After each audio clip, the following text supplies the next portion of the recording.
Now, Eddie, I'm not going to lie to you. To this point, I mean, we're in turn 4 of the week, right? And I just need to get down the straightaway for my voice to hold out for one last day. Because over the weekend, it'll be fine. I don't have to talk to anybody, right? I can use sign language. Not even Shannon. No. She understands the body language, right? That and like sign language I can use. She does, Jake, does she? That's right. The way that I can move my eyebrows. And those hips. That's right. No, but now you can't make me laugh because that tickles the vocal cords, right? I'm sorry. So we're going to try to hold out for 3 final hours.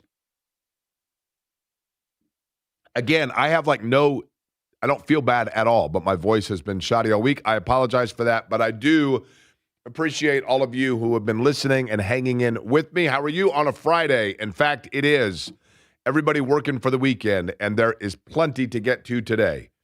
Now that we've had a chance to absorb and really digest and break down the Pacers trade yesterday, the NBA trade deadline, and this is going to go one of two ways. I'm either going to tell you that now that I've thought about this, I am on board, or I'm going to tell you that after thinking about this and analyzing it and reading more about it, I think the Pacers were fleeced. It's one of those two things. It's one of those two things. And there's no middle ground for me. I'm steadfast in my thought and opinion on it and my reasoning for it, which I will get to in a second. But I'm going to begin with this. Something that I find fascinating, and it's not meant as a detriment. I think there are a couple of things in play that factor into this. But I am, Eddie, fascinated, and I know, and you know this about me. There are times where things creep into my mind, and I have an inability. I have a weakness. I have a crutch, an Achilles of obsessing over things that once they are introduced into my brain, I try my hardest to push it out, and I'm like, I just keep going back to this. I just keep going back to this. And I'm going to make a statement, and I want you to tell me if you will do it like you do when you do a survey after you stay in a hotel. You somewhat agree, you agree, you somewhat disagree, you disagree, or you strongly agree, whatever, right? Here is my statement. On this Friday, on the weekend of the Super Bowl, we are right now some 54 hours away from the kickoff of Super Bowl 60. This Super Bowl, when you consider the leak or the sneak preview or the anticipation or the promotion of different big-time commercials, the news articles about how much commercials are going for this year, the video snippets of the teams arriving in the Super Bowl city, the wacky clips and fun bits of different C-list celebrities at Media Day, the interviews of different stars of yesteryear pitching some ache and pain medication for your knee and a new breakthrough rap, and then talking about their heroics of Super Bowl 30.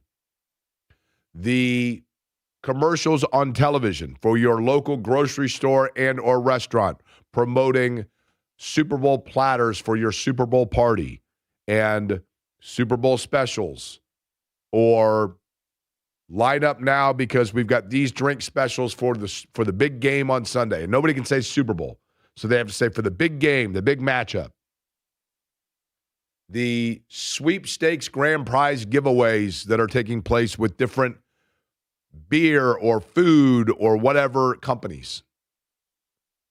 All of those things that we've become accustomed to and have just become part of the American culture over the last, obviously not 60 years because the Super Bowl has not been at its apex for 60 years, but certainly the last 25 to probably 40 years.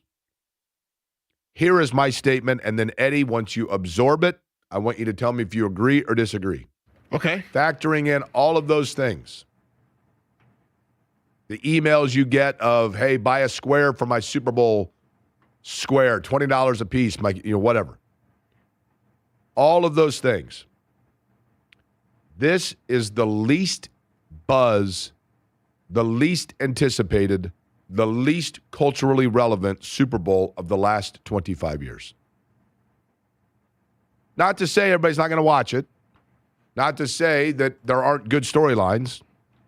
But in terms of the over-the-top national holiday, everyone anticipating it, storylines galore, and social aspect of it, this to me feels like the quietest and most muted Super Bowl week of the last 25 years. Your thoughts, Eddie Garrison? It's not out of the question. I've got to do some serious thinking. The Steelers and the Cardinals, what was that, 09? Yeah, I don't mean even necessarily in terms of the matchup. Right. I mean, I get it. The Cardinals were interesting because you had Kurt Warner going there, and the Cardinals just caught this house afire. Right. And they blitzed through the playoffs. It's like, oh my gosh, the Cardinals are scoring 75 points a game. And yes, I agree that was a totally random matchup. Like in the early 2000s, you had Tampa and Oakland. Okay. But again, I'll give you an example. Tampa and Oakland. Right after that game, I think it was Jimmy Kimmel or the equivalent thereof that was on ABC. Right after the game, the Super Bowl winning team went and they did the show live from there. And it was and there was all this promotion the week long of don't forget the Super Bowl post-game show with Jimmy Kimmel and Warren Sapp's going to be there. Well, or the Oakland team's going to be there, whatever else. And there was all this hype about it. And then last year or the year before, Tracker with the guy from This Is Us. There were all kinds of promotion. Don't forget after the Super Bowl, a special 1-hour premiere of Tracker and ads galore. And you couldn't escape it. And I think a lot of people right now, if you stopped them on the street, couldn't even tell you which network it's on this year. I don't mean it as a knock on it, because I think the Sam Darnold storyline is captivating. I think the Drake May storyline is intriguing. Mike Vrabel winning Coach of the Year and the NFL not knowing how to pronounce his name is interesting. I think the game's going to be very entertaining. Mike Vrabel is busy preparing for the Super Bowl. Mike, this weekend, the opposite of me, right? Because Mike is going to be verbal. I'm backing my way into this deal. And I'm shutting it down all weekend. Nothing but sign language and hand notes, right? I got to preserve the moneymaker. Text messages. Yeah. Using the notepad hey. That's what I got to do. Shannon. Can we get that one more time from last night's? And who was it? This was a comedic influencer, right? Stephanie Haddish. Is that her name? Attractive woman. But she comes up there and does a little comedy bit that was awkward, and then she announces the NFL Coach of the Year as this. Mike Vrabel. Okay. Mike Vrabel is busy preparing for the Super Bowl. Now, that was again who, Eddie? Tiffany Haddish. Okay. Not Stephanie Haddish. I don't know where Stephanie came from. Well, the same as Tiffany, yes. She doesn't know the name of the person that she's giving an award to, so I wouldn't feel bad about screwing up her first name. But either way, I don't mean that and I don't mean that this is a permanent thing. And I think a lot of it is this, and that is the fact of the time difference of this being on the West Coast. I think that's a big part of it. A lot of what's taking place is taking place after, once people are getting off work and they're going home and they're, media day, whatever else. It's 4 or 5 o'clock here on the East Coast. And the time difference really is a thing. And I think that I've heard from a lot of people that are there that, and this happens when you have it in a big region. San Francisco is the host city, But realistically, the stadium is 45 miles south of there in a different region. So it's just a different feel. But I was curious if anybody else has noticed the same. I began to think about that earlier this week, and it just feels that way to me now, and I'm strictly curious of it, right? Okay, so yesterday, NBA trade deadline. Eddie, I don't know if you saw my post last night. I was very proud of this. This happened. This came to me during, I was sitting there. I thought about this the night before. I could tell you had some serious thought. Not really. Most of it was right off the top of the noggin, and that's the scary thing. Okay? But I was thinking about the fact that they traded for Kobe Brown, right? Mm-hmm. And this was at 10:17. This isn't like it was 2 a.m. True, but I'd begun thinking about this last night. Began thinking about it 2 nights ago, I mean. And then I thought, wait a minute. You couldn't audibly talk about it, so you had to write it down. That's right. When I saw that Kobe Bryant spells his name, does he not spell it the same, right? This is not C-O-B-Y. Am I correct? Yeah, Kobe Brown spells it the same way. Yeah, K-O-B-E. So then I got to thinking about it. I'm like, well, they traded for a Kobe. Then it got me thinking. Because I just started thinking about NBA trades in my head, trade deadline trades for the Pacers. For whatever reason, I have this weird skill where I can remember most trades. The Pacers have traded for a Kobe, a Bryant, 2 Isaiahs, 1 Thomas. They've landed 3 Jalens, a Mark Jackson, a Reggie, a Miller, 2 TJs. They've dealt a Thompson, gotten a Thompson, got some right, and at one point gained a Wong. They've acquired a Spaniard, and they've dealt an English. But they've never had a number 1 draft pick on their roster. Never had a number 1 draft pick on their roster, ever. I don't even mean like in the twilight. I mean, Kwame Brown, who played for 17 franchises, never played for the Pacers, right? On and on and on. Joe Smith played for 22 franchises, never played for the Pacers. And so I began thinking about the possibility of the number 1 pick finally coming the Pacers' way. And you find yourself starting to get excited. And you find yourself starting to overthink and overanalyze and overspeculate about the possibilities of what could be. This draft, by all account, from the outside, it would seem, has 4 players in it. 4 players that in most years would be the presumptive and automatic number 1 pick. But there are 4 of them, all of which can change the trajectory of your franchise. And that's if you're New Orleans or Charlotte or Sacramento or Utah. Indiana doesn't even need change of direction. They simply need somebody that can give them scoring off the bench and some wing defense. And there are 4 players in this draft that can do that. And I trust the Pacers in this regard. It is true that if you were to weigh the Pacers in their current brass and analyze them in terms of their transactions of the last 15 years, let's say, they score much higher in the trade acquisition scoring department.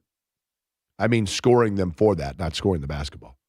They score much higher in terms of trade acquisitions than they do drafting. Not to say they've been disastrous in drafting. Andrew Nembhard is a really good player. That was a heck of a pick. Jarris Walker is starting to round into, I think, a really nice piece for you. But admittedly, especially in this market where we've only had, 3 top 10 picks in 35 years, you anticipate or expect that you would be able to get a top-flight, game-changing player because you're drafting inside of the top 10. The thought or the idea that a guy that you draft 6th or 9th or 10th could just be a steady rotational piece for you seems foreign because we have not seen a lot of those picks in this market for this franchise. But clearly the Pacers brass believes that within this draft, 4 is the cap of can't-miss player. Because when they were going to have to part with a draft pick in order to make this trade, they made sure they protected the top 4. I'm not telling you anything that we didn't discuss yesterday, right? But I then became fascinated by and began thinking realistically about the placement of how this all will work. And I actually talked yesterday with someone within the organization and just was saying, kind of trying to get a feel. And I know that, Rick Carlisle yesterday called in to John and they talked about this as well. But the line that jumped out to me was fortune favors the bold. That's what I was told yesterday. Jake, don't forget, fortune favors the bold. And so I went back and I thought about the bold. What does that mean? Fortune favors the bold. It's a fun phrase to say, but saying something and knowing something are two different things. Fortune favors the bold. I mean, there are a lot of people that say that, right? Why in the world did you decide that you are going to put all of your chips on the possibility of Daniel Jones taking you to the Super Bowl, and so you trade away because fortune favors the bold? Okay, that's cool. Saying it is one thing, but saying it with proof of that being an accurate statement is altogether another. And in that regard, think about the Pacers and their moves. When they traded Domas Sabonis, popular player and an absolute double-double machine, and you were going along with the Turner-Sabonis, and when they made that trade, and they traded Sabonis for this lanky kid out of Iowa State that was thought to be a cornerstone of the Sacramento Kings that for whatever reason Sacramento was making available, that seemed like a bit of a stretch. And this Halliburton guy, he's put up good numbers, but he's in Sacramento. I mean, who knows? And they've got, clearly they're going to go in a different direction with the players they have. And yet the Pacers made that move. And they took, in that case, a situation where they had to be kind of bold. They had to take a risk. They had to roll the dice and go with a bit of a surprise that was not anticipated, nor was it, I'm not going to say popular, but I think there was hesitancy. Optimism, but hesitancy amongst a lot of people when they got Tyrese Halliburton. But then when you see how everything came together, you realize that in this case, being bold got them the fortune. The fortune of a clear franchise player for a franchise that has been thirsting for one for 30 years. Thought you had it with Paul George. Thought you had it for a brief time, Miles Turner. Thought you had it with Danny Granger. Thought you had it with Victor Oladipo, et cetera, et cetera. Thought you had it with Jermaine O'Neal. And those guys all had great moments. But in terms of being the long-term, I'm going to retire, banner up in the rafters, people wiping tears as the confetti falls type players, it feels like Tyrese Halliburton is going to be that guy. But you had to be bold to make that move. Fortune favors the bold. And so, as the Pacers are sitting there and they're looking at this roster, and they know we were a half away. We were a half away from delivering an NBA title to this town and this franchise. And we know what happened. And then Miles Turner leaves. So you're looking at it and you're saying, what can we do to get back to that spot? By all account, Jay Huff shoots the three. He does, his strong suits are really similar to the strong suits of Miles Turner. He's a good three-point shooter. He protects the rim, not overly strong on the low block defensively, streaky from one game to the next. Very similar to Miles Turner. Probably not as good a passing facilitator. So you would understand, and it would make sense if you looked at the Pacers and said, okay, if you run with Jay Huff next year and just simply stand pat and get yourself a top 4 pick and get a wing to go in there, then in that case, you're probably good to go, and we'll see what happens. But fortune favors the bold. And the bold thing to do was to say, we're going to go one step further.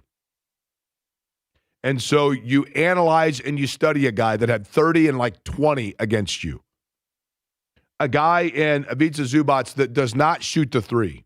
But you have that area covered if there are moments or stretches or possessions where you need stretch shooting to bring a defense out. You can put Jay Huff in there. But Jay Huff is not a long minute log guy.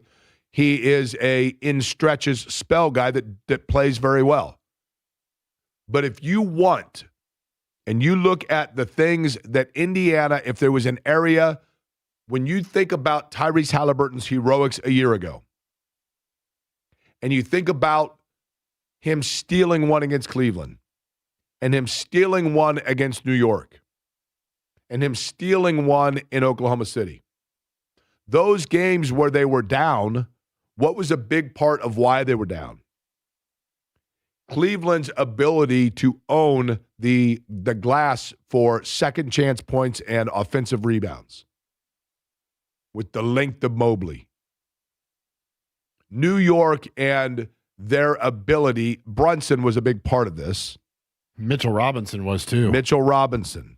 I mean, Brunson is a tough as nails guy. I love Jalen Brunson. But Mitchell Robinson was really key, Eddie. Very good point.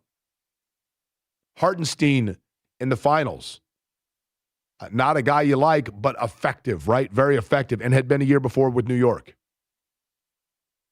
The Pacers needed and knew they needed muscle. They needed attitude inside to control the boards and somebody that could play the pick and roll lob with Tyrese Halliburton. And yes, this is not somebody that's going to step back and hit the threes like Miles Turner did. But it is somebody in Zubac that does many of the things that Indiana needed and felt like was the thing they needed to push to get them right back to put themselves in position to be back to where they were. To get into position to something, first you've got to put yourself in position to be in position. And a lot of things have to go your way. But in talking yesterday with somebody over there, what they said to me was, we needed a center, and we wanted to make sure if one of those 4 in this draft was available that we had a chance at it.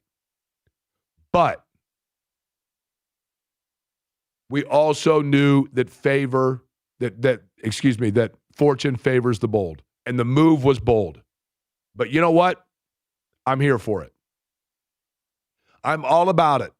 People ask me what I thought, and my answer for you is, after thinking about it, after analyzing it, after looking at it, after talking to people, I'm all about it. Not because I was sold a bill of goods, not because I was sold some sort of narrative, not because I was pushed on some sort of thing to say, but rather because I heard out and listened to the rationale and the explanation as to why this felt like it was going to be the move. And the feeling of why this was going to be the move was that, yes, now the Pacers have done their part, and the second part is a little bit of luck has to come their way. But I thought about the basketball gods, and I thought about karma, and I thought about Tyrese Halliburton slapping that floor, and I thought about the frozen envelope of 1985 where Wayman Tisdale came here instead of Patrick Ewing, and I loved Wayman Tisdale, but we all know what happened there. I thought about the coin flip with Ralph Sampson. And I thought about the fortunes of this team and how each and every time the fortunes of this team fell just short of where it needed to be. And I thought to myself, finally, just finally once, be damned, the basketball gods are going to shine some karma amongst the Indiana Pacers, because they have diligently gone out and just tried to do the right things to put themselves in position to be in position. And so they've made a bold move. And I actually do believe that the fortune will favor them as a result of it. But Dustin Dopirak joined us earlier this week leading up to this. Now we know about the move. And what kind of player is this above and beyond a pick and roll guy and a defensive stopper for Indiana? And in the offseason, will there be more? We'll find out that and more next.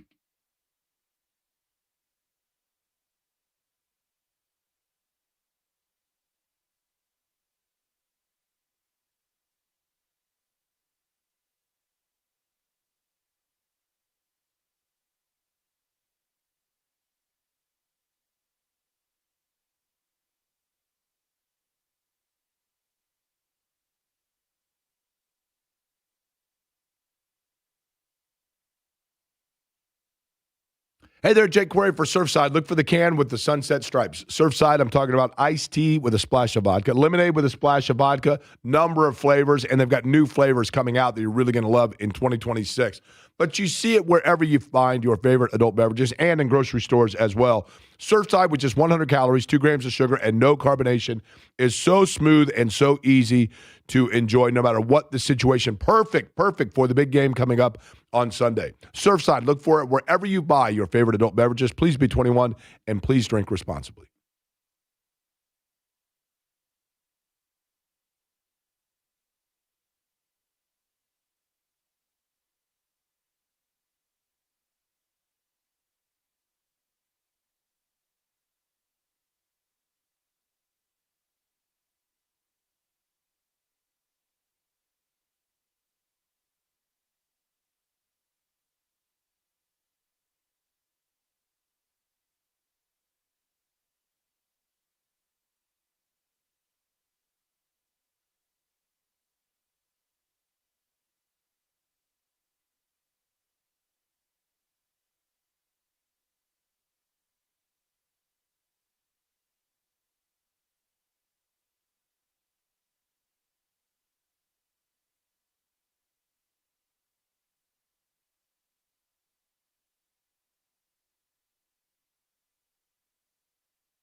You know what? I got the perfect answer for you. You're sitting there thinking about what you're going to do in terms of your food for the game Sunday. No, listen.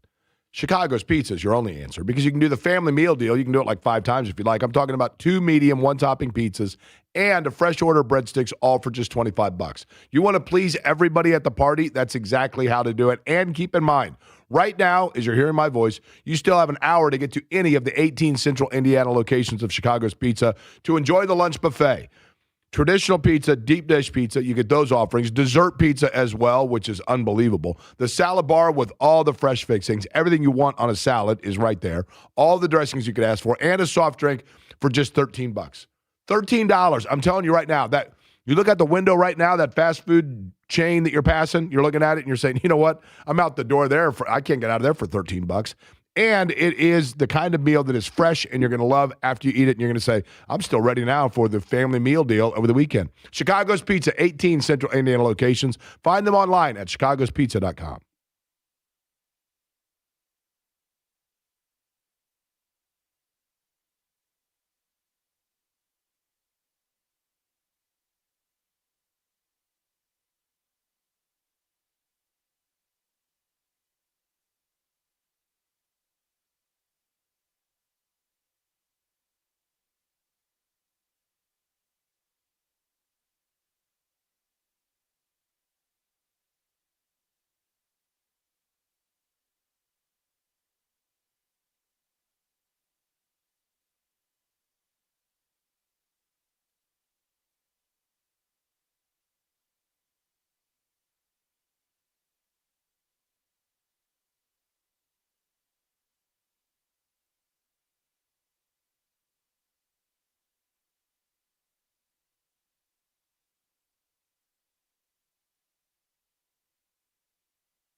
is Query and Company on 93.5 and 107.5 The Fan.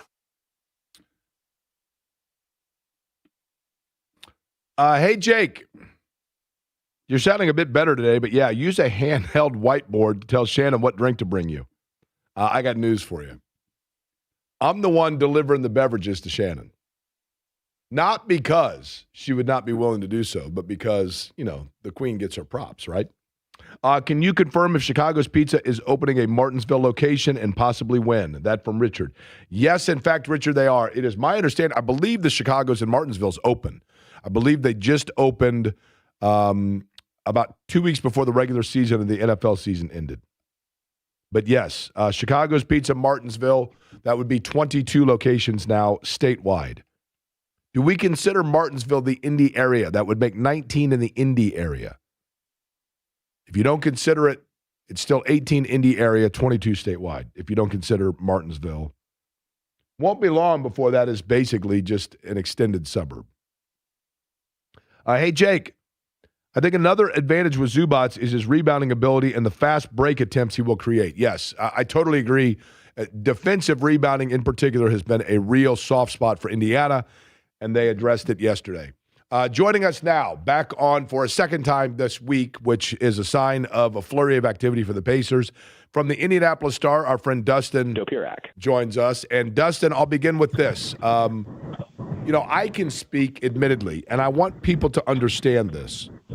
Your job, and I don't need to explain this to you, but I'm saying for our listeners, I hope people understand that when we have you guys on that are beat writers for the team, your job is not to have emotional attachment to the team, but rather to antiseptically tell us the ins and outs and the X's and O's of a team. I, on the other hand, have decided, as an opinion piece, if you will, on a radio show, I can be a little bit more open about my fandom, so to speak. So I'm not asking you from a fan standpoint, but rather from the X's and O's basketball standpoint. Assuming everyone involved stays healthy, did the Pacers yesterday become a better basketball team? Now, that is helpful considering I think a lot of people don't know how our job works, so thank you. I think they did because they just had to get a center. I mean, it just wasn't going to work without, just getting a five-man that they could really trust. A center is still critical as much as the game has changed, as much as a lot of it is positionless. You still need some size. You still need, a real partner for, your all-star point guard in the pick and roll game. You still need somebody to rebound the basketball. You still need somebody to block out. You still need somebody to be able to finish around the rim. They needed all those things, and they had to have them, basically. And I think you could see certainly in the structure of this deal how important it was. I mean, I really thought the 2026 draft pick was going to be off limits, and it's certainly bold for them to go out and say, okay, we'll live with losing picks 5 to 9 here. This is how important it is to us to get a center. But I think it is. I think they are in a position. I mean, I'm not saying they have to win it next year, but really next 2-3 years. They have to be a championship caliber team. They've got too much invested in this, and just the way the contracts work out and everything. I mean, they've got probably a 2-3 year window, but that's what they have, and it has to include a center. So I think they got a lot better. I mean, certainly it's still tough to move on from a guy like Benedict Mathurin, as much as there's. They've learned a lot of what there is to know about him, and the fit is a little wonky. He's still a really talented player, so it's not easy to walk away from a guy like that. And even Isaiah Jackson's a nice player, and you run the risk, with this 2026 pick. If the lottery balls don't go your way, you can just lose it. But I get them looking at it and saying, even if you do, it's still worth it to get a center that you can trust for the medium to long term. Okay, let me ask you this, Dustin. See, this is the way I look at it.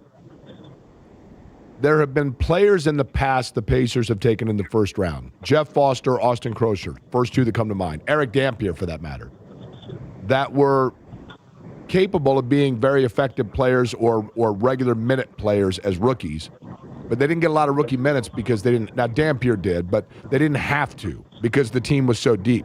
Indiana's in a unique situation here because yes, they may qualify for a top 4 pick, but that's not indicative of the quality of their roster. So they're not in dire need of one of those 4 players, but it would be very nice to have one because it replaces Matherin. However, if they fall out of that, and they must obviously think to themselves, the quality of player is 1 through 4 only, right? So if they fall out of that and they do lose the first-round pick, do they have a player already on the roster that can soften that blow and become the 15-minute off-the-bench guy night in and night out that Matherin was?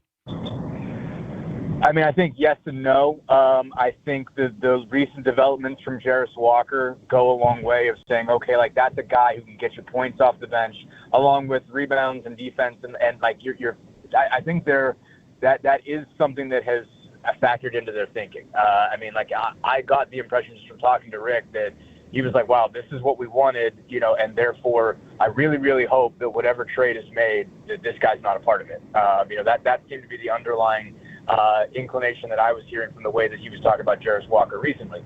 But, Jarris Walker at his best, and this is important, but still is kind of an all-around guy. Like, you do miss the microwave scorer, that you can sometimes get in Matherin, and I still think they want that, and I don't know that anybody else that they have on the roster, necessarily gets you that. Now, I mean, I guess you get Obi Toppin points the way that he scores.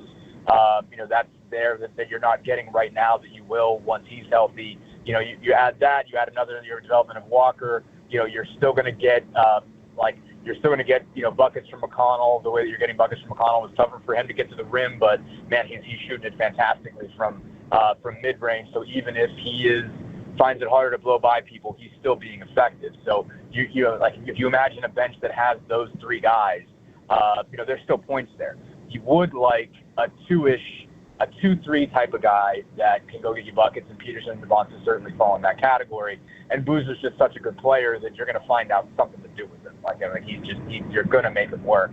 But I think, if you could use the non-taxpayer mid-level and try to go get somebody that way, I think they should, if they end up losing the pick, they should absolutely look for somebody, a 2-guard that can score in free agency.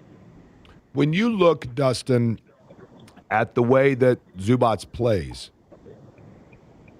can he play in transition the way Indiana has typically liked their centers to play? Or is he strictly pick and roll on the low block, but not a get down and run guy? Yeah, I mean, he doesn't stand out as a get down and run guy. That's not going to be his strength. That doesn't mean he'll never do it. I mean, he's not a total non-athlete. I don't think he's not a complete plotter or anything like that. I mean, he's not as big as Valanciunas or somebody like that, or Nurkic, guys that are like real giants. I mean, he's big. He's very, very big, and he's very physical. So I don't want to downplay that too much. But his strength in the transition game is certainly being the guy who gets the rebound and starts it.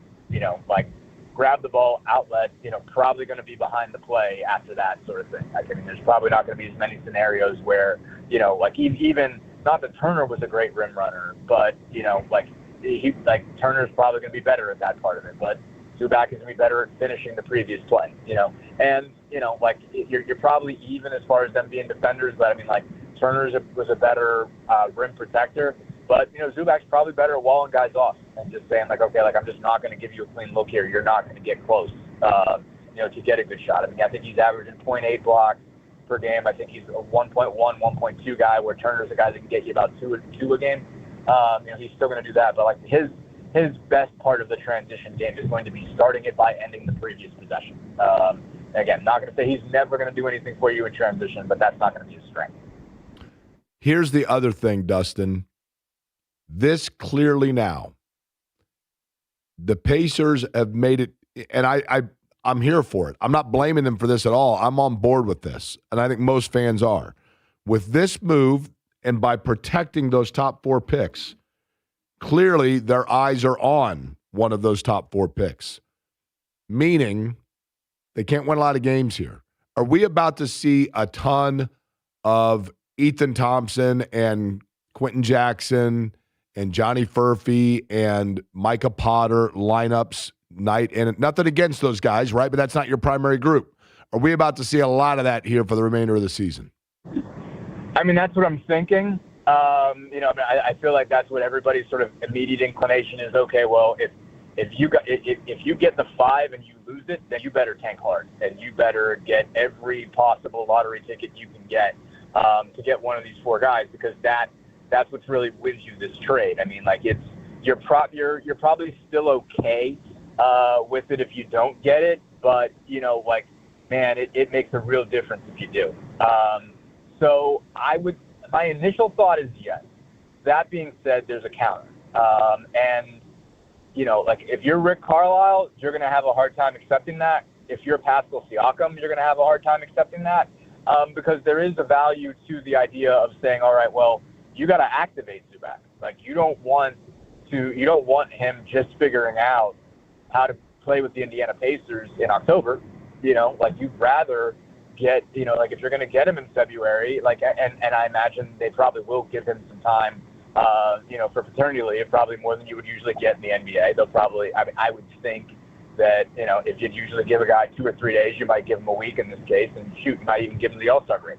But, I mean, if I'm Rick Carlisle, I want this guy out there, and even if I don't win any games, I want him to play next to Pascal Siakam. I want him to get a sense of the pace. I want him to know what it means to, if you have to pick up your guy full court, because you presume, they've done less of the stuff they have been doing this year, but you still want to get an idea of, this is how we play. And for you to be the best player that you can be, I want you to know how to do this. I think they'd rather not have him figure that out next September, October. So I don't know. I mean, they'll probably try to do both, but but on the other hand, man, this trade is a whole lot better, and you're in a whole lot better position if you get Zubac and a top 4 pick, as opposed to, as opposed to it being either or. You would rather have both. So, I mean, it definitely puts them in a bind. It definitely puts them in a tough position, and you're also seeing that when those guys go out and play, they're not taking it easy either.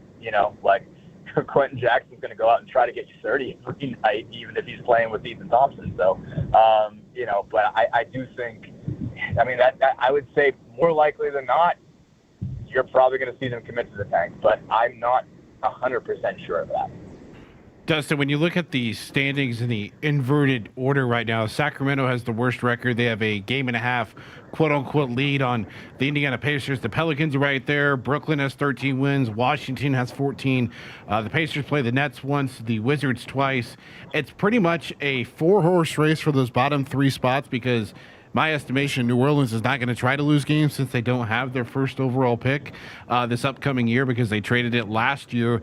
When you look at how the Pacers could operate, how do they sell this to Pascal Siakam and Obi Toppin specifically? Because those are 2 guys that we have heard Rick Carlisle glow about in the aspect of those guys are always wanting to play, and now you have to convince them hey, we need you to sit out a game here. We need you to sit out a game there.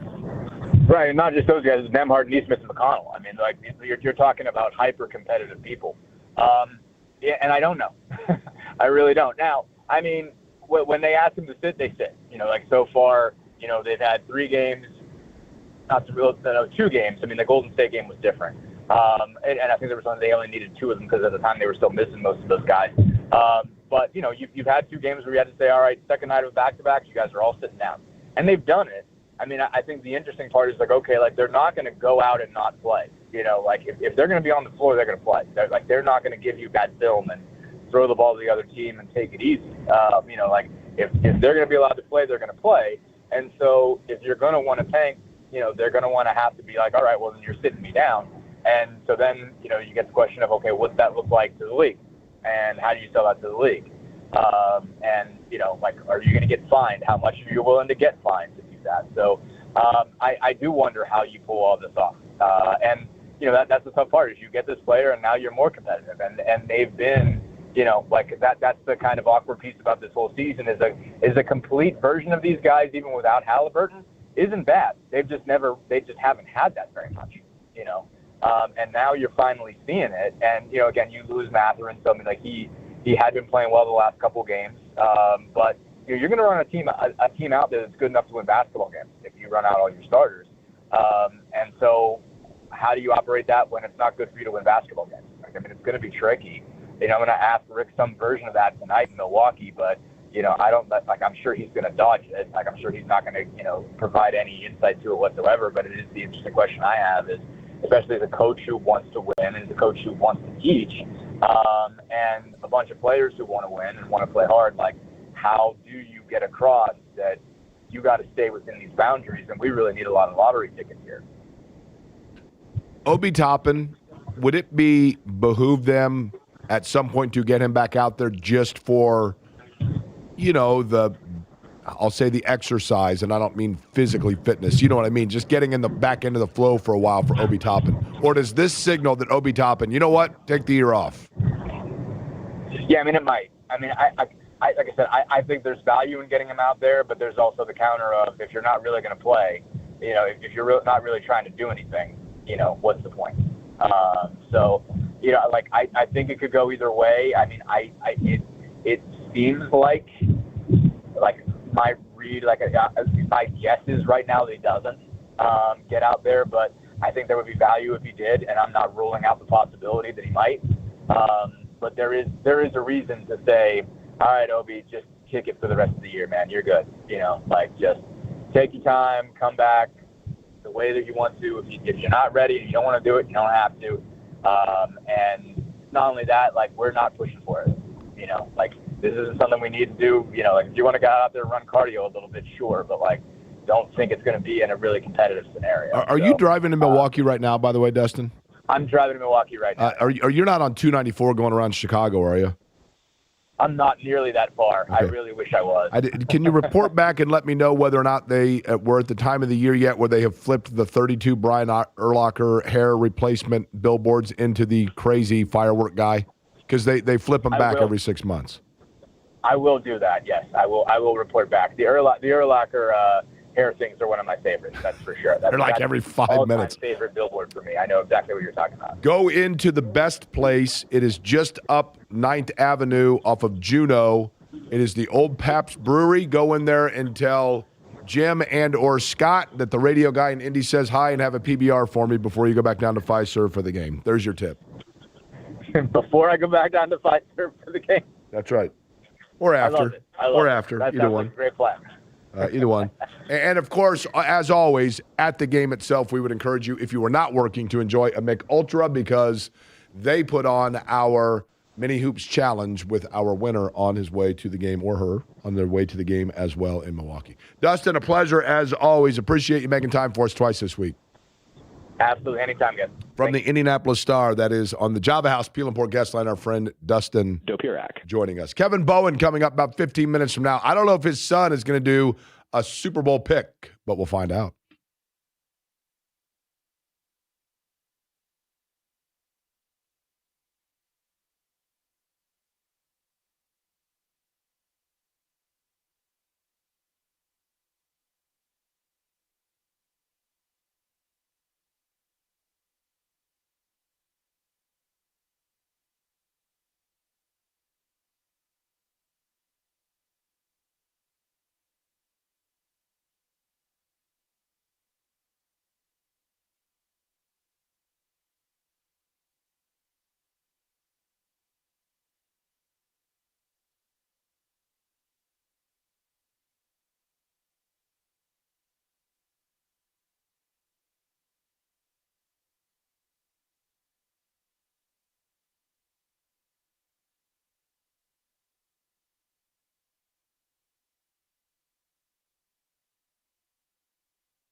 Query and Company on 93.5 and 107.5 The Fan.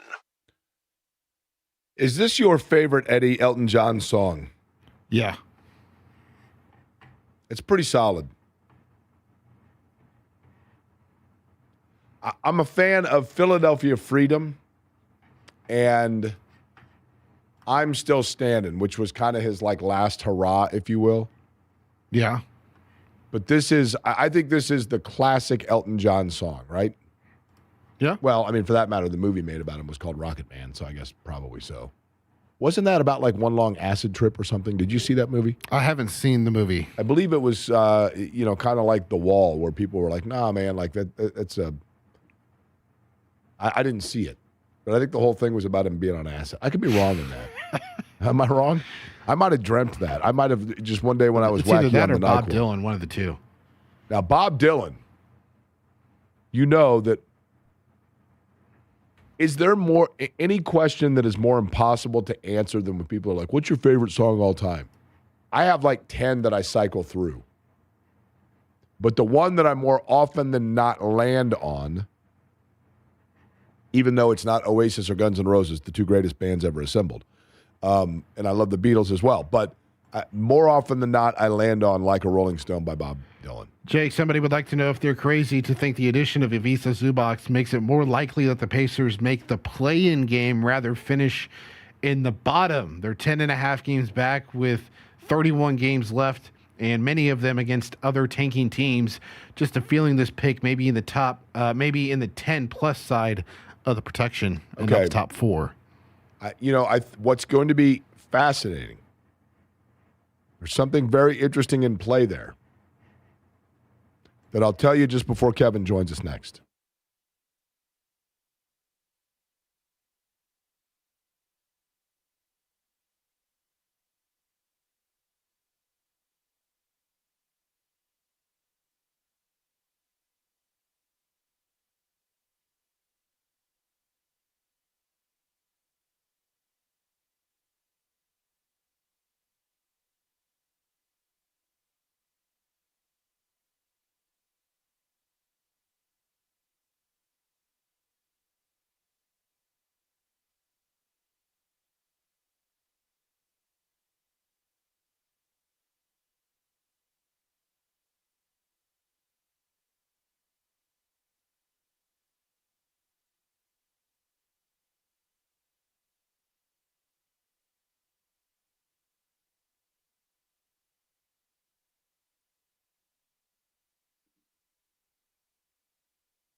Hey there, Jake Query for Surfside. Look for the can with the sunset stripe. Surfside is iced tea and vodka, a little splash of vodka in there, lemonade and vodka, but oh so smooth.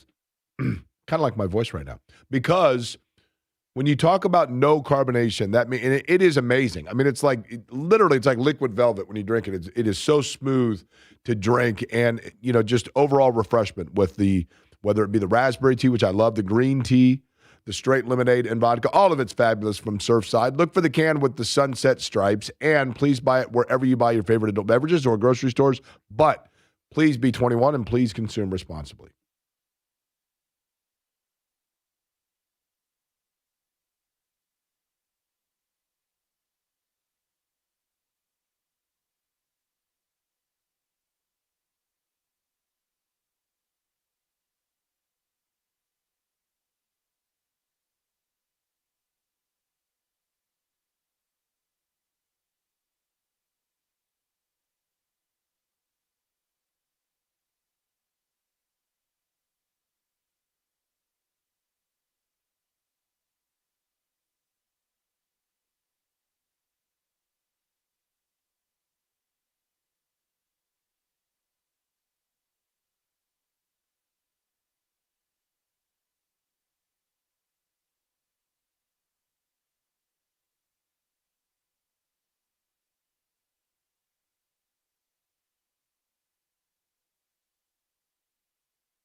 Corey and Company on 93.5 and 107.5 The Fan.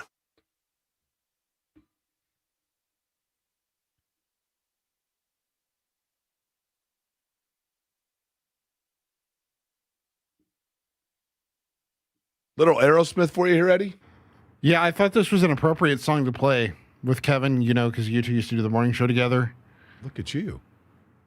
I thought you would feel this way about Kevin. I hate to say this. I shouldn't say this. I shouldn't admit this. But I literally, and I should have jotted it down right there. What were we just talking about before? Somebody texted in on the text line asking. That's right, about the pick. Yeah, if it would be more likely that the Pacers are trying to compete to make the play-in with the addition of Zubac because they're 10.5 out and have games against some other tanking teams left. So, excellent question. An excellent question. And it creates an interesting perspective here because for those that don't know, and the easiest way to say it, the Pacers 2000, and we probably should have explained this earlier, but the Pacers draft pick this year, they have traded to the Clippers with condition. If that draft pick is slotted to be one of the front four in the draft, the Pacers keep it. And then their 2031 pick goes to LA. If that draft pick happens to be pick 10 or later, they keep it. Same thing. Then their 2031 pick goes to the Clippers. If that pick is pick 5 through 9, then meaning if they're in that draft lottery to try to get the number 1 pick and they slot back to 5, 6, 7, 8, or 9, then the Clippers get the pick. So, what that means is this, and I can tell you this as sure as the fact that my name is Jake Query and my voice is hoarse. I can tell you that the Pacers are, at this point, as of February 6th. Happy birthday to my sister Juge, her birthday today. Happy birthday, Juge. Along with Ronald Reagan, Bob Marley, Axl Rose, Tom Brokaw, Natalie Cole. But I can tell you as sure as all of those facts, Indiana is, at this point, keeping that pick because they want to get one of the top 4 picks. They left it protected because they do not want to miss out on the opportunity of one of those front 4 players. But what becomes interesting then is if they cross over some sort of a threshold 2 months from now, where that top 4 pick looks further and further in the rearview mirror because they have managed to win games, then yes, they probably push in at that point to say, you know what? We've got to improve our stock now to make sure that this pick becomes like the 12th or 14th so we keep it and get something out of it and get a draft pick. That's going to be an interesting thing to watch. But I can tell you that as of right now, the game plan is this trade in the eyes of the Pacers was to land Zubac and then also the opportunity of one of those 4 wings, without question. Kevin Bowen joins us now, Java House Peel and Pour guest line. Kevin, I'm curious, did you get some sort of, when you had to ship the Ben Matherin statue out west, was it expensive to do so, or has it not yet been assembled and you had to send it in a bunch of different parts? Yeah, I'm going to send it on your road trip, you and Mike Byron's next road trip. I figured you guys could help me out on that if you don't mind there. Sure. Yeah, currently consulting with an LA construction company, so all right. Fair enough. That's kind of where my Friday is at. Hey, I mentioned, and we'll get into the trade a little bit here in a second. I know you guys have talked about it in the morning, but I want to get into something that I mentioned to Eddie, and you have you've seen Stand By Me, correct, Kevin? Sure. Okay. So in the scene in Stand By Me, even though Eddie is the one of all of us that looks the most like Vern, when the train is coming, now, it's not Vern, actually. It's Gordy that puts his hands down on the rail to feel that the train is coming on the trestle, correct? Yes, I believe that's correct. I'm trying to picture the 4 of them right now. I guess 2 of them right now, but yeah. I think it's Gordy. But at any rate, so if it is Gordy, you're the Gordy of the group. In other words, you're the one that has your hand on the rail to anticipate and feel when it comes to the NFL and the Colts in particular. You've got much more pulse on it than I. Open disclaimer. However, I'm curious if you agree with this. and feel free to disagree. It feels to me like from a cultural standpoint, not the game itself. I think the game is pretty intriguing. But in terms of, previews of commercials and, emails of like, hey, buy a square in my Super Bowl square, and ads on the radio of, come out, or on television, come to this restaurant for a Super Bowl party, or walking into the grocery store and seeing a huge display of Fritos in the shape of a Seahawk logo or a Patriots logo or whatever. It just feels like this is the most muted and lack of buzz Super Bowl, culturally speaking, of recent memory. Agree or disagree? Yeah, I think there is, a decent amount of that. I mean, it's probably one of the least sexy quarterback matchups we've had in quite a while. I think you probably start there. And, in our little news cycle, we've had obviously quite the college football story that played deep into the month of January. And then, the Pacers made one of the more important trades. But I don't think it's that crazy to say one of the more notable trades in franchise history, really, when you consider how much was dealt to the LA Clippers there. So, yeah, I think, big picture, that has a lot to do with it, the lack of the quarterback juice, maybe. And then in general for our, sports cycle, it's not like we've, really been scratching and clawing for topics. We've had plenty here in recent weeks. Yeah, and I also think with it being out on the West Coast, Kevin, that also is a factor, is it not? Because, it used to be that like media day, there were always like fun, wacky videos coming out of media day and like the team arrivals and all that. But the time difference it just feels like it's kind of on a secluded spot. Does that make sense?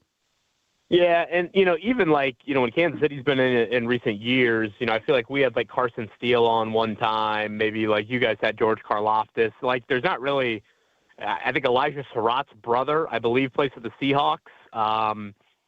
And there's a new pal kid on the Max Seahawks and Hook practice squad. Right. Yeah. But there's not really even local, not even really former Colt angles to this either. So that's probably played into that. And I don't know. There's probably a decent chunk of the audience, if you ask them to name the head coach of the Seattle Seahawks, I don't know if everybody out there would get the first and the last name right.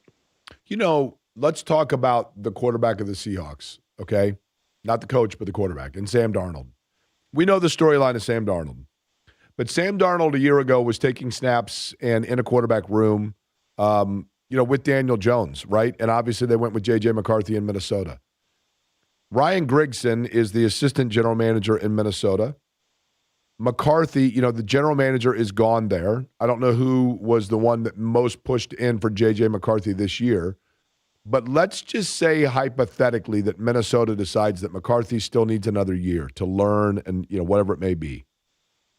And Ryan Grigson looks at it and goes, there's probably no love, between Grigson and just, Ballard and all that. And I mentioned this yesterday. Is there any chance, because it would be somewhat plausible that he knows the medical staff, he knows the roster, he knows the system, is there any chance that Minnesota throws out an offer to see if they can bring back Daniel Jones and correct their error of letting him go? Yeah, I think they are the one team out there that I am most curious about. So, yes, to I guess answer the question simply, if I'm not mistaken, I believe Minnesota offered more than the Colts last year. And Daniel Jones very correctly read the room and said, well, a couple million less, but go to a place where the leash for the incumbent starter is much shorter, i.e. Anthony Richardson. That's what I'm going to go ahead and do. And he, viewed that correctly and obviously worked out very well for him. Now, I would add, yes, on the Daniel Jones front, I am kind of curious, could Minnesota be a landing spot for Anthony Richardson? And I don't want to make too much out of, Kevin O'Connell's, post-game visit with Anthony Richardson on the field a couple of years ago, or maybe it was last year now that I think about it. But, is that clearly they are not uber comfortable with J.J. McCarthy. So, I tend to think more the veteran route would be where they want to go, given, how this past season played out. But I am interested, Richardson related, too, on that end. So a current Colt quarterback playing for the Vikings next year doesn't sound like the craziest thought in the world to me. Okay, so which leads to this question, and this is where, Kevin, I know this will shock you, where I overthink it, okay? But let's analyze this. Of the two Colts quarterbacks, And Daniel Jones is not under contract. We know that. But of the two quarterbacks that would be most likely to be the starter next year, it would be Daniel Jones or Anthony Richardson.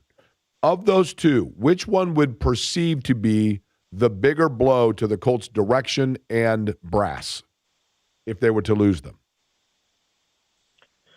Well, first off, happy birthday to your sister, Juge. I'll never forget meeting her at your 50th birthday party and walking away thinking to myself, that was Jake Query's sister? I mean, how in the world is that person, with the amount of humility I just witnessed, related to the other one? I was now, stunned. And I felt that way about your other sister as well, to be totally honest with you. So a person of high character is what you're getting at, right? Yes, very much so. So happy birthday to her, and very impressive by you that you rattled off all those birthdays, but not shocking at all at the same time.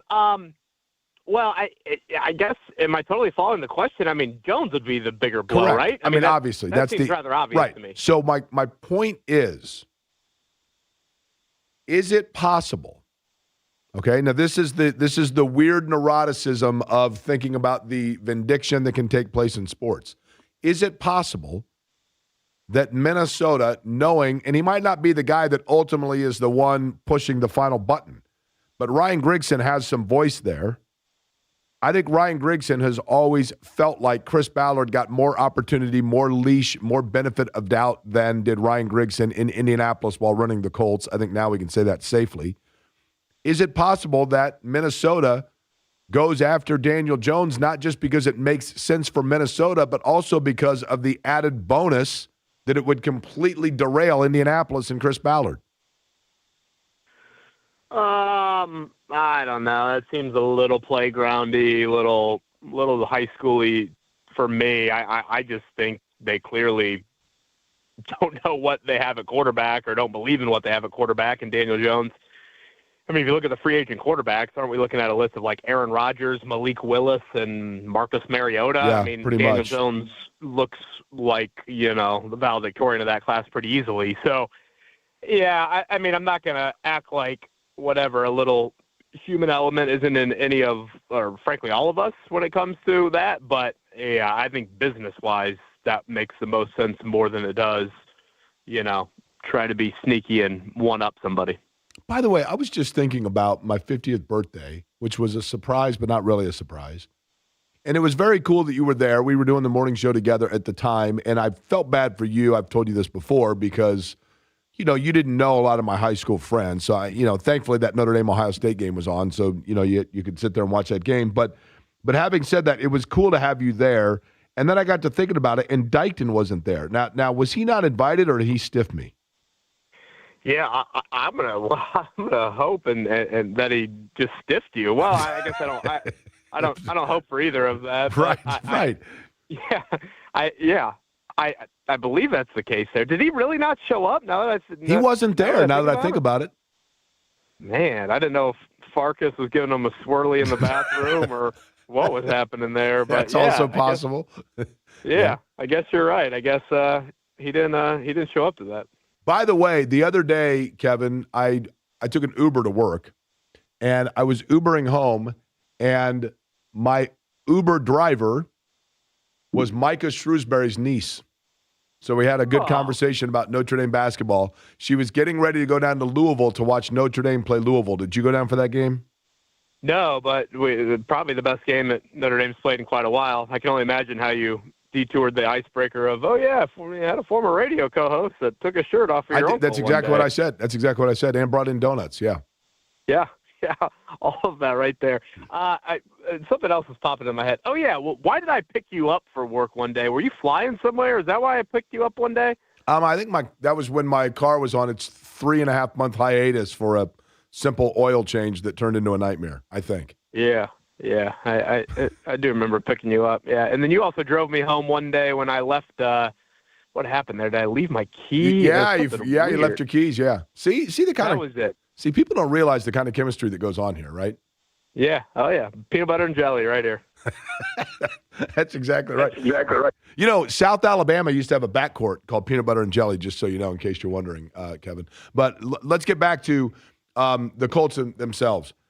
And I am fascinated by the Daniel Jones thing, Kevin. And I think we kind of touched on this a little bit, but I want to go back to it.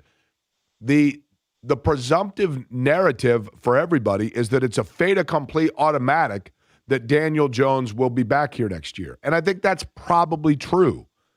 But do you believe that there are franchises that will make overture towards him, aside from maybe Minnesota? Or does the Achilles basically dilute that down to where, yeah, it's going to be somebody that's familiar with them only and everybody else will go a different direction? Yeah, I mean, there might be a little bit of hesitancy from teams, but again, when you read off the free agent quarterback list, it quickly makes you want to, hop in one of these little snow piles. So I think Daniel Jones is easily the belle of the class. So Minnesota, of course, has the history. Now it's not long, but just a couple months, but still, it's nothing there. And really, and you know this quite well from covering sports as long as you have, it's very interesting to see how public both Daniel Jones and the Colts have been about their not only love for each other recently, but future-wise. There's really no public hardball being played here. Honestly, when you look at the Pacers trade, probably one of the big questions of the trade that I admitted this morning I should have done a better job of throughout the week was like, does Benedict Mathurin want to be here long-term? That's like a big factor. Well, if you put that question to the Daniel Jones situation, by all accounts, Daniel Jones wants to be here. He has said that publicly. And the Colts have said the long-term phrase with him as well. So, again, sometimes you get in these situations, and even if you do want to continue the marriage, at least from a leverage standpoint, you play a little public hardball to try and, keep the price as low as possible. That's not really happening here, and not happening at the most important position in sports with quarterback. So the other element, too, is the franchise tag. The Colts can quiet this conversation very quickly if they just franchise tag Daniel Jones. Now, I wouldn't do that. It's $46 million guaranteed for one season. That doesn't sound very financially savvy coming off a torn Achilles. And I think the franchise tag would actually make more sense for Alec Pierce than it would Daniel Jones. But that is another part of this. If they really are nervous about the Vikings or something along those lines, then they could go down that path. Kevin, your oldest daughter is how old now? She is 5. 5. What will her age be when Reggie Wayne gets inducted into the Pro Football Hall of Fame? Oh, boy, that's a great one. Boy, I would say she's had several years of elementary at that point. The first number I thought of was 10. To break it down, I guess, for people why I think it's going to be that long, Torrey Holt, I believe, is, well, first off, next year's first ballot class has Adrian Peterson, Rob Gronkowski. I feel like there's one more that I feel like could be a first ballot, but let's just start there. I don't feel great about it happening next year. And then he is still, I think, in the eyes of the selection committee, I think he's behind Torrey Holt.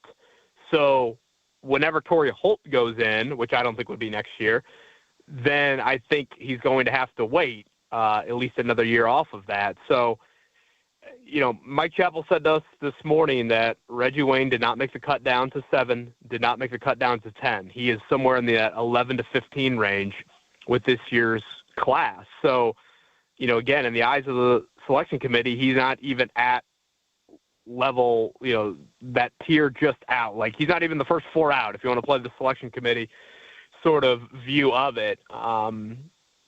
And again, I disagree with that. Like, I hear some of the thinking of like, oh, he didn't make enough highlight reel catches or whatever Peter King said the other day. And I'm like, if you really want to get into this, okay, pop in the orange glove game of what he did against the Hall of Famer and Charles Woodson.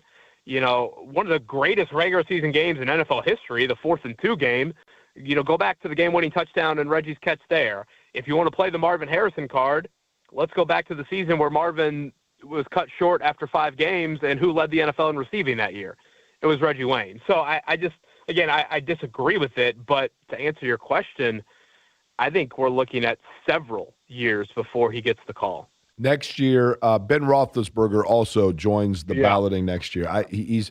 And again, this goes back to, Kevin, Roethlisberger and Peterson both fall into the category of, do you hold extracurriculars or off-field scandal against a player. They're not supposed to, but you wonder if that comes into play with both cases. But Roethlisberger also, there are only two quarterbacks with multiple Super Bowl wins who have been on the ballot to not get in so far, and it's Eli Manning and Jim Plunkett. Roethlisberger would be the third. I think Roethlisberger probably ultimately gets in as well, don't you?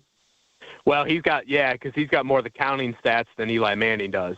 He's got a little bit more on the resume there from that aspect. So, again, if you're looking at next year's class, let's just say Peterson gets in, let's say Gronk gets in, and Roethlisberger, let's just say all three of them are first ballot, then you throw in one from like Willie Anderson has got that cut down to 7 multiple times. Then maybe, there's your 4-person class for next year. And then the next year, I believe, is Brady. So obviously he's in. And then, the thing that's going to continue to hurt Wayne, but it's going to continue to help Frank Gore, is the positions they play. Frank Gore is going to continue to look good because we aren't going to have as many running backs. We aren't going to have as many running backs with the entire resume that Gore has. With the pass-happy nature of the NFL, we're going to get, a few more wideouts to either A, pop up on the ballot, or B, start to pass Reggie Wayne. Like, I think when Wayne retired, I want to say he was second in postseason catches and I believe postseason yards. And I'm pretty sure he's been passed up on that by at least 2 players. I think Gronk might have been one of them, actually. So, that, or Kelsey, I think is definitely one of them as well. So, again, with the pass-happy nature of the league, the wide receiver resumes are not going to look as pristine or as impressive as they already do. Give me your Super Bowl prediction. I have only one. And I don't mean necessarily even score, but just something about the Super Bowl that you're pretty sure of. I think the game is going to be a lot closer than people think, and I picked New England this morning. Okay. I have 2 predictions, actually. I said 1, I have 2. The first is that the team that is elected to call it will call tails. It will be heads, and it will then be deferred. That's prediction 1. I believe, Kevin, this Super Bowl will have a defensive player named as the MVP. Yeah, I heard you say that earlier in the week, and I agree. Shockingly, I kind of agreed with you when you said that. I also think we could get, just in general, the non-quarterback. Like, oftentimes we just side with the quarterback. I mean, hell, the Colts-Bears Super Bowl is probably the biggest, reason for that. But, could we get a Jackson Smith and Jigba? Could we get a Stephon Diggs, for example, where oftentimes the wide receiver just doesn't get that many votes because they go with the person that threw the ball to him. But I feel like Darnold and Drake May are kind of viewed as, kind of that. So I don't know if that's outright defender, like you said, but yeah, could we get maybe another player that's not a quarterback as the MVP? That would feel good. Jimmy feels it's going to be one of the running backs for Seattle. I saw him at the Pacer game, and he told me that. And I think that's a pretty good call as well, right? That'd be Kenneth Walker. Say no more. Now that I heard that, Jay Query, no, I'm going with good Jimmy on that.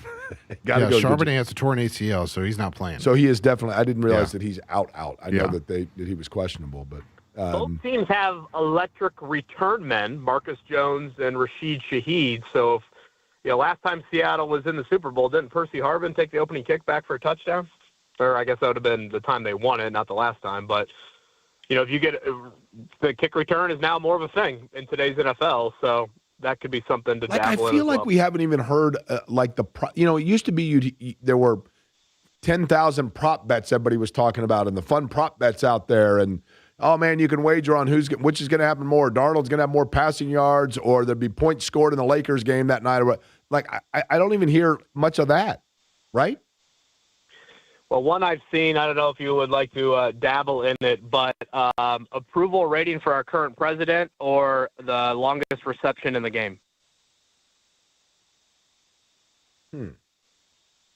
I mean, with Jackson Smith and Jigba, you could probably go with him even if it was like JFK or Reagan, right? You know what I mean? I mean, he might get an 82-yarder, right? That would be quite something there. Yeah. Off the top of your head, Jeff Rickard cheated at this week, so please don't do that. The most catches in a Super Bowl game was by who? Okay, that's a great one. Let me ask this hint question, and Eddie's going to start doing a tilt-a-whirl, telling me that we're to wrap me here. Would this be before or after my broadcast career began? After. Well, after. Was it in a winning effort? Didn't look like it for a while, but yeah. I'll go with Gronk. I mean, I'm just going without thinking through it because we're short. I'll go with Gronkowski. Yeah, Mark guessed, I think, like Edelman or Welker. I feel like those are safe guesses. Right team, running back James White with a 14-catch game in their comeback over the Falcons. Yeah, that is a remarkable stat.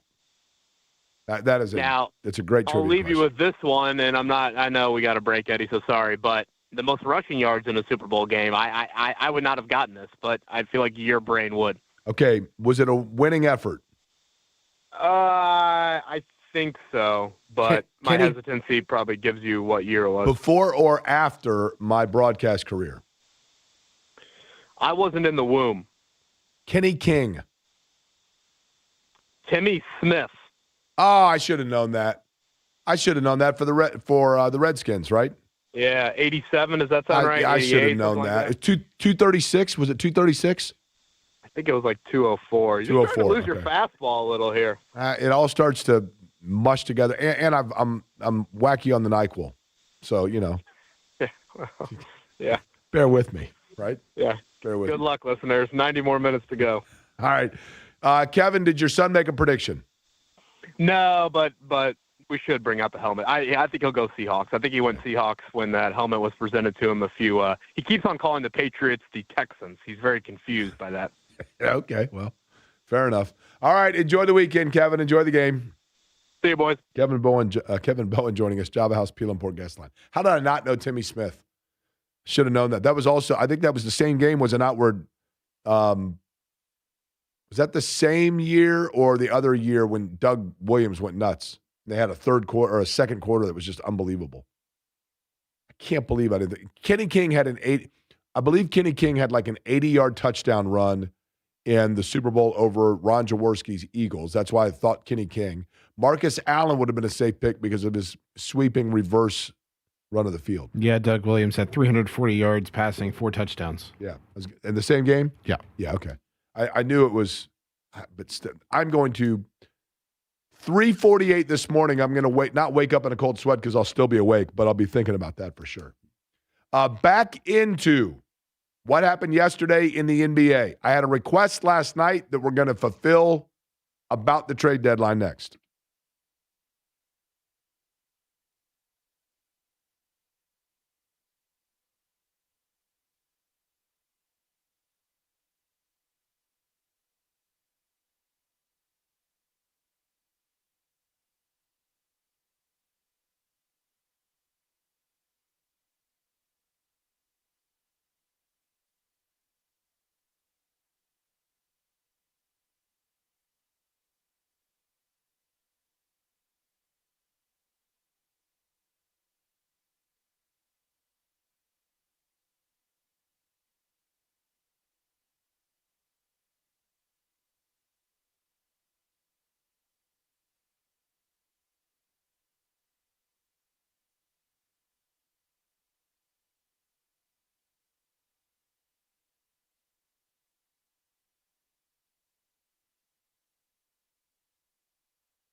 You're listening to Query and Company on 93.5 and 107.5 The Fan. Okay, Eddie, I'm going to reread my post from yesterday because you don't want to admit it. But you're now swept up in this mania. No.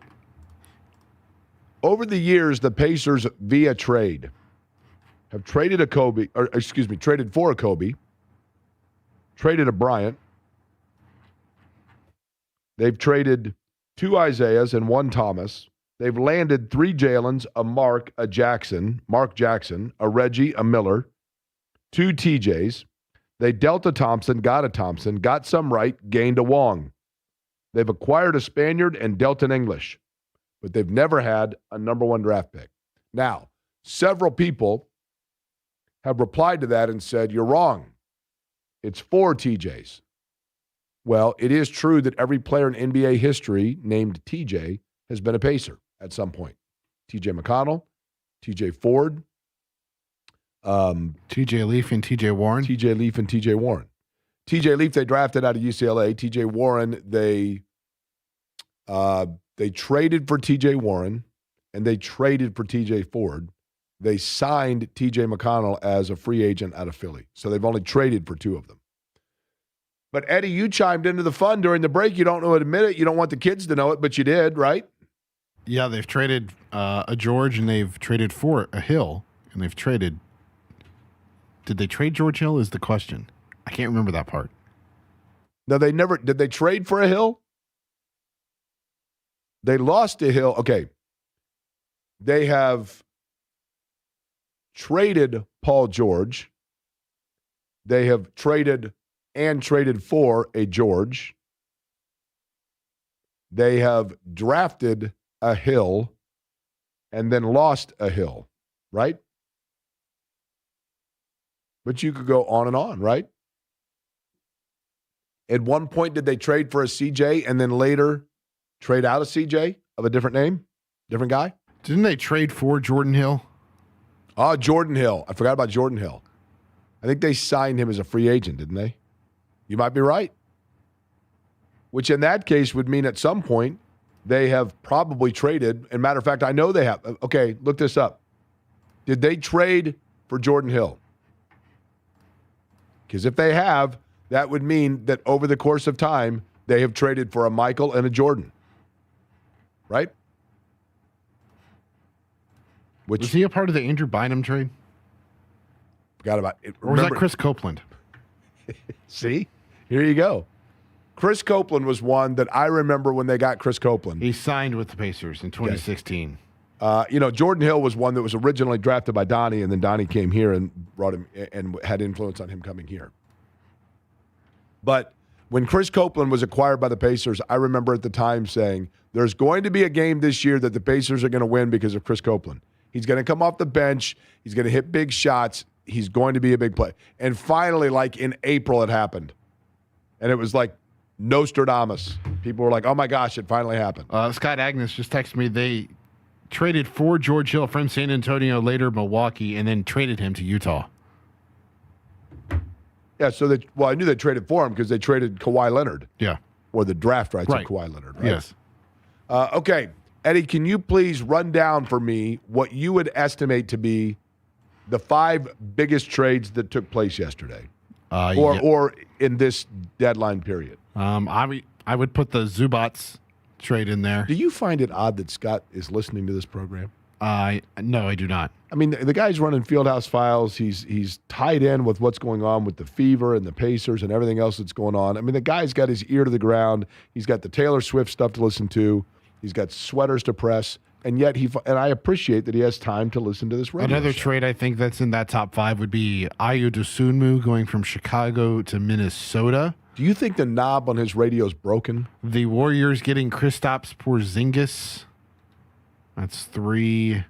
Porzingis is a fascinating tale because Harden to the Cavaliers. Okay, let's go over a couple of these names.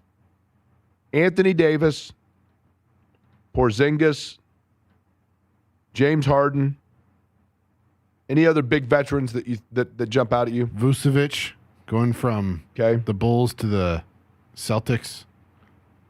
The reason I bring it up, an interesting thing happens with players where eventually you cross into this matrix where you become just it's like Carol in fantasy football. Now that's unfair because usually women win the fantasy football leagues. You always get that guy in fantasy football in your fantasy football draft that gets super excited because he drafted a running back that had 1,500 yards 6 years ago and is now with the Jets. And is like, no, this guy's going to be great. I'm telling you. And you're like, dude, way past his prime. But the guy hadn't been paying attention, so he just knows the name. And there are always NBA players that fall into that category where they get paid a huge salary and they get this big ticket contract. And then all of a sudden, eventually, the team that gives them that contract wants out from that contract. And then they become contract. You're trading for the contract to get, for cap space and to let it expire and whatever else. So that becomes the contract and the money becomes more intriguing and more sexy than the player. And then the player goes somewhere and gets a buyout and whatever else and shows that they still have some juice left in the tank and some other team comes along and is like, that's going to be our final piece. But you realize at that point, this guy's cooked. Porzingis feels a little like that. Every third game he goes out there, he's unbelievable. And then the other two, it's like hangnail out for 40 minutes. I've always felt that way about Harden. Okay? And, Harden, are there any teams or players Harden has a lot of talent, but are there any teams or players that he has made better? The thing about this trade for the Pacers, when you talk about that and you analyze it in that term, there's a major, major, major bonus to this trade that you have to look further at beyond the surface. And why I think this was, in fact, resounding one way or the other on whether this was a good deal or not for Indiana, I'll tell you next.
This is Query and Company on 93.5 and 107.5 The Fan.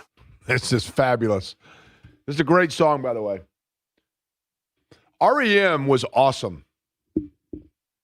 I mean, REM was awesome, and then they got a little bit like commercialized, but the early REM, the Dave Revson era fan of REM, The Reckoning, that era, Eponymous, Green, awesome, REM.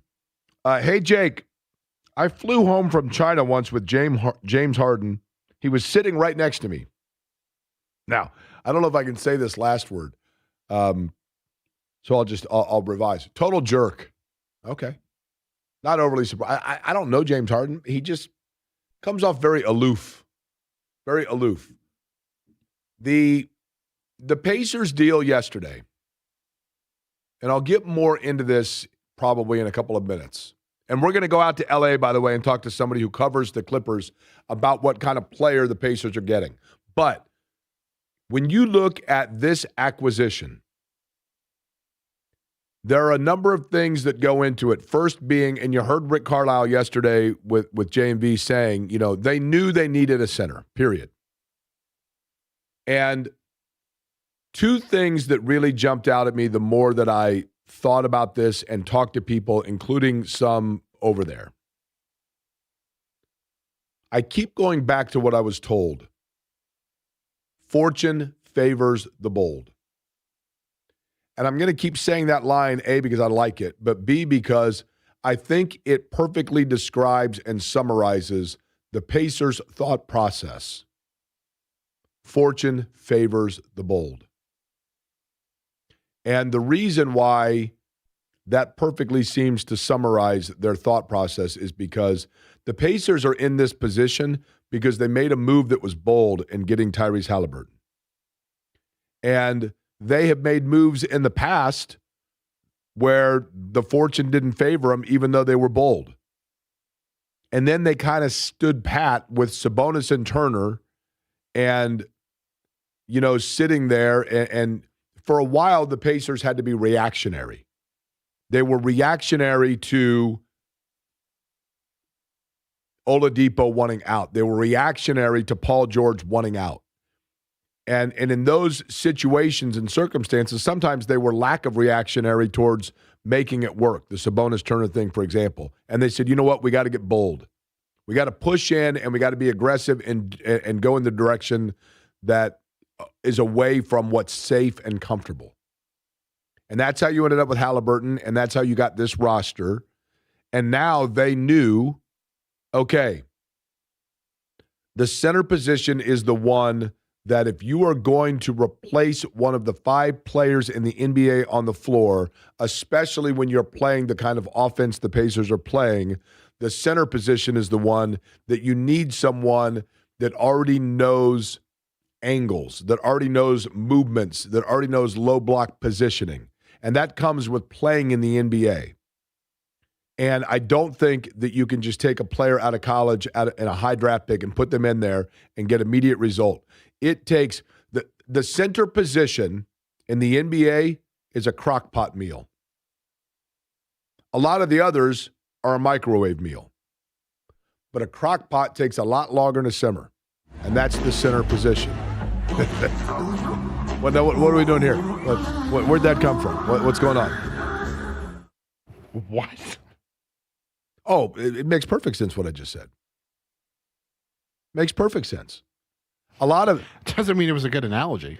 Oh, no, it's a perfect analogy. People are saying to themselves, I'm glad Jake said that. That makes perfect sense now. I get it. The center position is a crock pot meal. It takes longer. You got to wait for like a day and a half. The rest of it, it's ready to eat, right? And so they knew that. But the most important thing is this. That is a very friendly contract they got. It's a very friendly contract. Yes. And that contract puts them now in a 2-year window, which aligns, 3-year really, which aligns with Siakam. It all, even though Halliburton is the straw mixing the Pacers drink, Siakam is the contract mixing the Pacers drink. Because you've got to do it all within the window of when Siakam is there. And the Pacers knew we need to be bold. You know who was bold? Indiana. Indiana was stuck beyond the vat of suck. They were stuck in the vat of absolute abysmal irrelevance in college football. And Indiana was bold. They went out and they got a coach from a 1AA school who had some pizzazz about him. And they're the national champions. The Pacers were bold. They went out and they got Tyrese Halliburton, and they were a half away from winning the NBA title. And the Colts, for example, are not. They play it safe. They run it back because it's the safe thing to do. There's no bold. What's the last bold move the Colts made? I mean, I guess trading for Sauce Gardner. So I guess maybe I'll give him a little bit of credit there, Drafting Anthony Richardson. Even though I didn't like the Sauce Gardner trade, and I think I was the one person that was like, yeah, I'm not sold on this at all. You're giving up 2 first-rounders for a corner? Okay. Better hope it works. I mean, I guess you could say that was bold. I would say actually it was just ill-advised, but I'll give them credit. They at least were aggressive. But in the Pacers situation now, they had to do the bold. They had to do what it took to go out and get a center. And so they did it, and they got a guy that now here's the thing. He does not play because in a perfect world, you wanted somebody that immediately can come in and play the Miles Turner role so that offensively you have a cohesion that is the same as what you just saw. And when you get Toppin back and Neesmith and Nembhard and everybody else, you just plug and play, and it's like, boom, right back to Oklahoma City all over again. This is going to be a little different. Very good pick and roll, I think. Very good above the rim. But a solid defensive rebounder, which is an area that has plagued the Pacers. A solid interior defender, which if you look at the finals, was an area that plagued the Pacers. Trying to reduce second chance opportunities for the opposition. Now, offensively, are you going to have to tweak some things? I don't know, and we'll find out when we go out to LA in a little bit how good a high post passer and facilitator he is, but he's not an outside shooter. Does he take up space that's the operating area for Siakam that was not clogged because Turner was coming up to the high post? Perhaps. There are going to be adjustments that need to be made.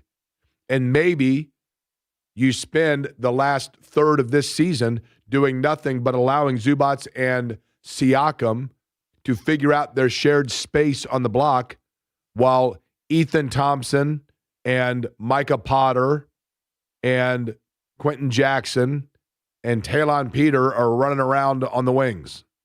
Maybe that's what you do now for the rest of the year.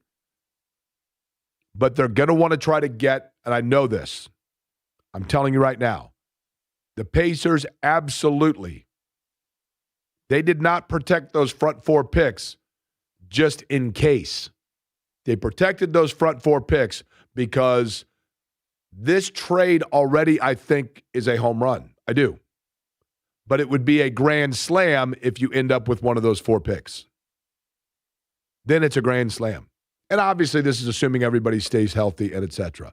And the reason it's a home run already and would be a grand slam is because you got a very solid, established, ready to plug in center, and you got it on a contract that financially is friendly and time-wise is cohesive with where they are and what their window is.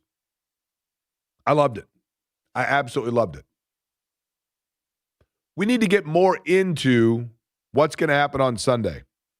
And we're going to go out to LA in 15 minutes. And, of course, it is a Franciscan Health Good for the Heart Feel Good Friday.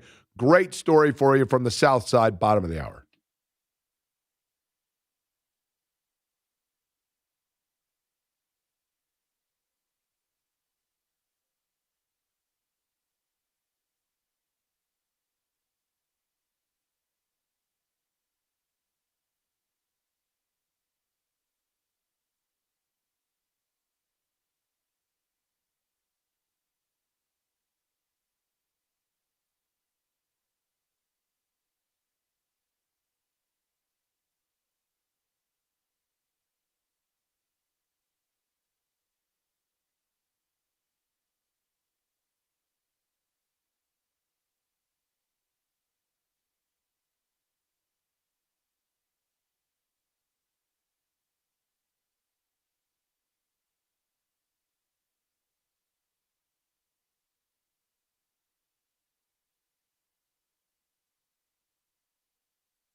Hey there, Jake Query for Love Heating and Air. I'm reading it right here. I kid you not, I just got this text at 1:50 p.m. Hey, Jake, the tech that Love Heating and Air just sent over was fabulous. Thank you so much for referring them. I talked to them and told them how satisfied I am and how exceptional the tech was. I will be referring Love to all of my friends. I'm telling you. Love Heating and Air, love-hvac.com. 317-353-2141 is the telephone number, the very best. Because whether you're talking about a big job or just simply a small repair for your furnace, you get integrity when they come into your house and they look at it. They're not going to try to upsell you. That is so important. An official Heil Heating and Cooling dealer, so you know you're getting the best when it comes to the product itself. The commitment to customer service, the loyalty to it, and the overall trust. That's what you get from Love Heating and Air. I absolutely love them. I know you folks will as well. Over 100 years and 4 generations deep of a family-owned business right here in the heart, and heart's a big word for them too, of Hoosier. See what I did there, Love? Love Heating and Air, love-hvac.com, 317-353-2141.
You're listening to Query and Company on 93.5 and 107.5 The Fan.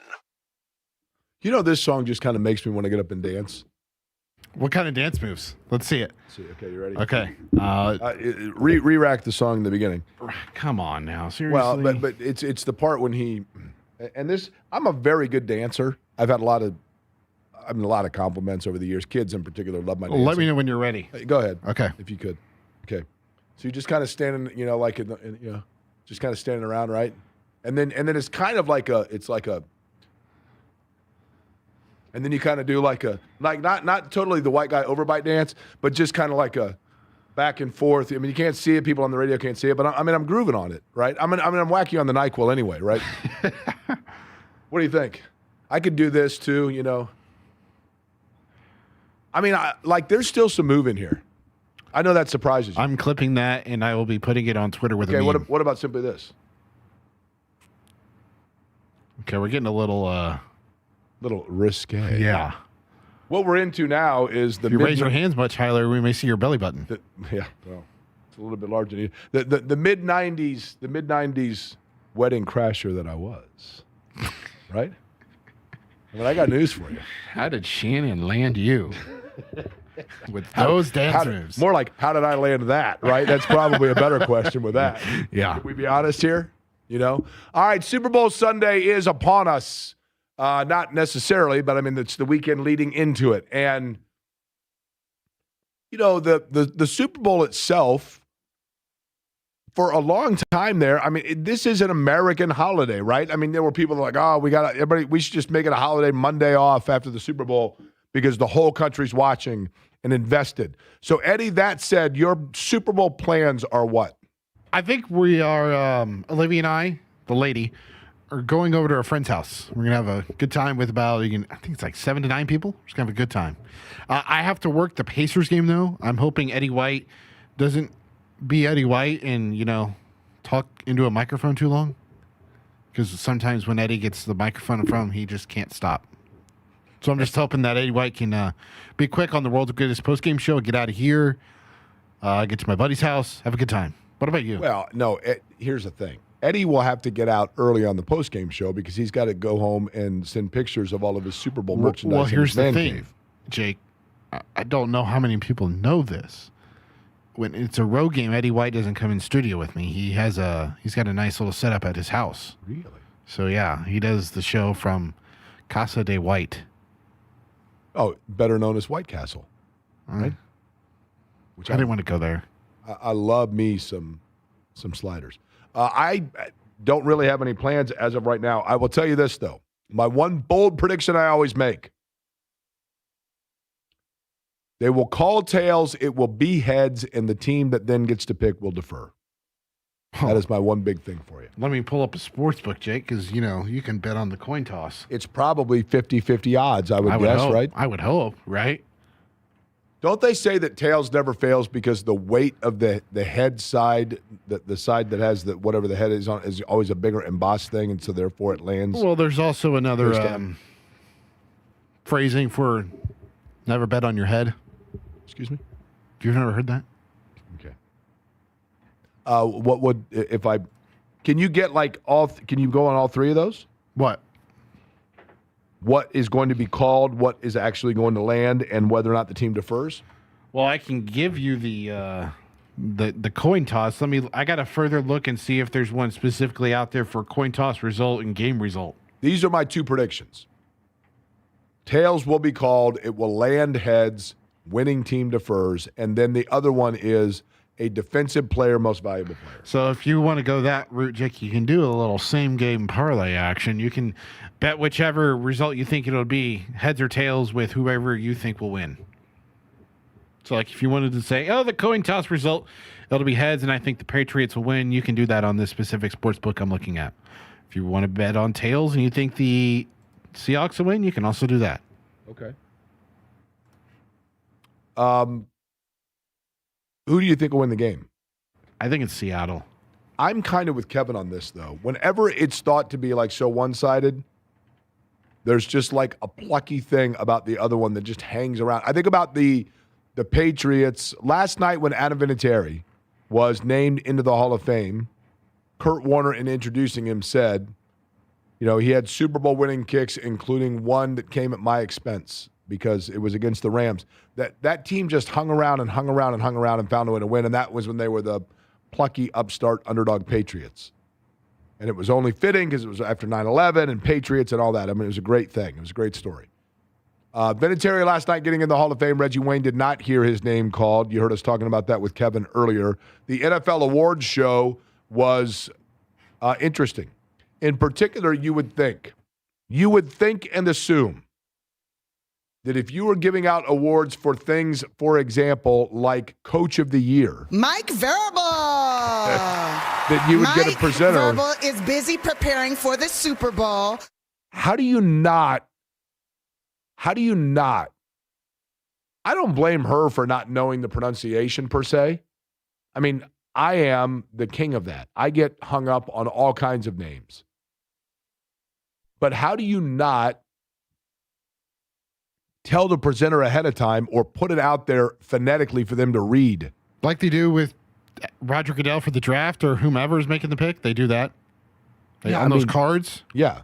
How do you not put that on the Windows tablet? How did the you say it Microsoft again? Tablet. Oh, Mike Verbal. Would you like to hear it? When we had to take the SATs, and my buddy Mike Byron, And I asked him, did you do better on the math or the verbal? And, of course, the answer. Mike Verbal. Okay. Mike Verbal is busy preparing for the Super Bowl. I mean, come on. Did you hear the other one last night? No. Jackson Smith Najigba. Najiba. And Jigba. JSN.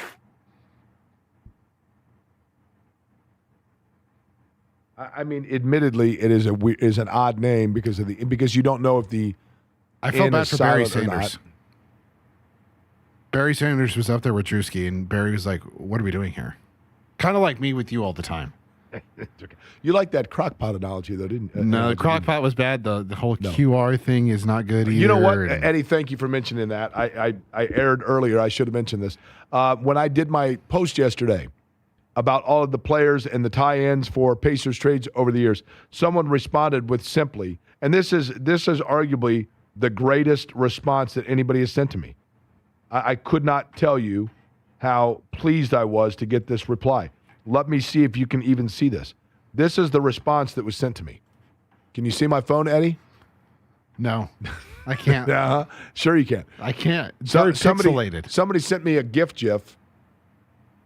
What is that? An optical illusion? Am I hallucinating? That's a QR code. I didn't take any of the watermelon gummies. Because when you're talking to somebody, like for example, right then, crisis could have been avoided if they just went up there and that award and spoke in QR, spoken code, JSN. Everyone knows what you're talking about. Mom, why is he saying JSN? Well, they're speaking in QR. I do think, Jake, if you're looking for kind of like a off-the-wall non-quarterback that could win the MVP, Seattle has had issues covering tight ends this year. Like anyone that's been like of average or better has had a good game against them. Nick Imanwari got banged up earlier this week. He's their safety. They line up over the middle of the field, and he gets a lot of the tight end matchups. Like Hunter Henry could be a sneaky Super Bowl MVP play here. What's he running at odds-wise? I should have looked that up. I always get a kick out of this. I always just put like $2 on 10 different like random defensive players that all pay like 200 to 1. You know what I mean? Like, why not? Spend $16 and pick 8 players. $20, pick 10 players at $2 each. Probably blowing your $20, but what are the odds there? I gotta find it. He's way down there. I just noticed Eddie's wearing a Seattle shirt today. Yeah, thank you. By the way, are you hearing a weird noise around Yeah, here? he is plus 10,000. Oh, plus 10,000. Yes. So, I was more like Mike, verbal, than math. Rashid Shaheed, by the way, plus 4,500. So another if you put $2 on him, then what does that pay out?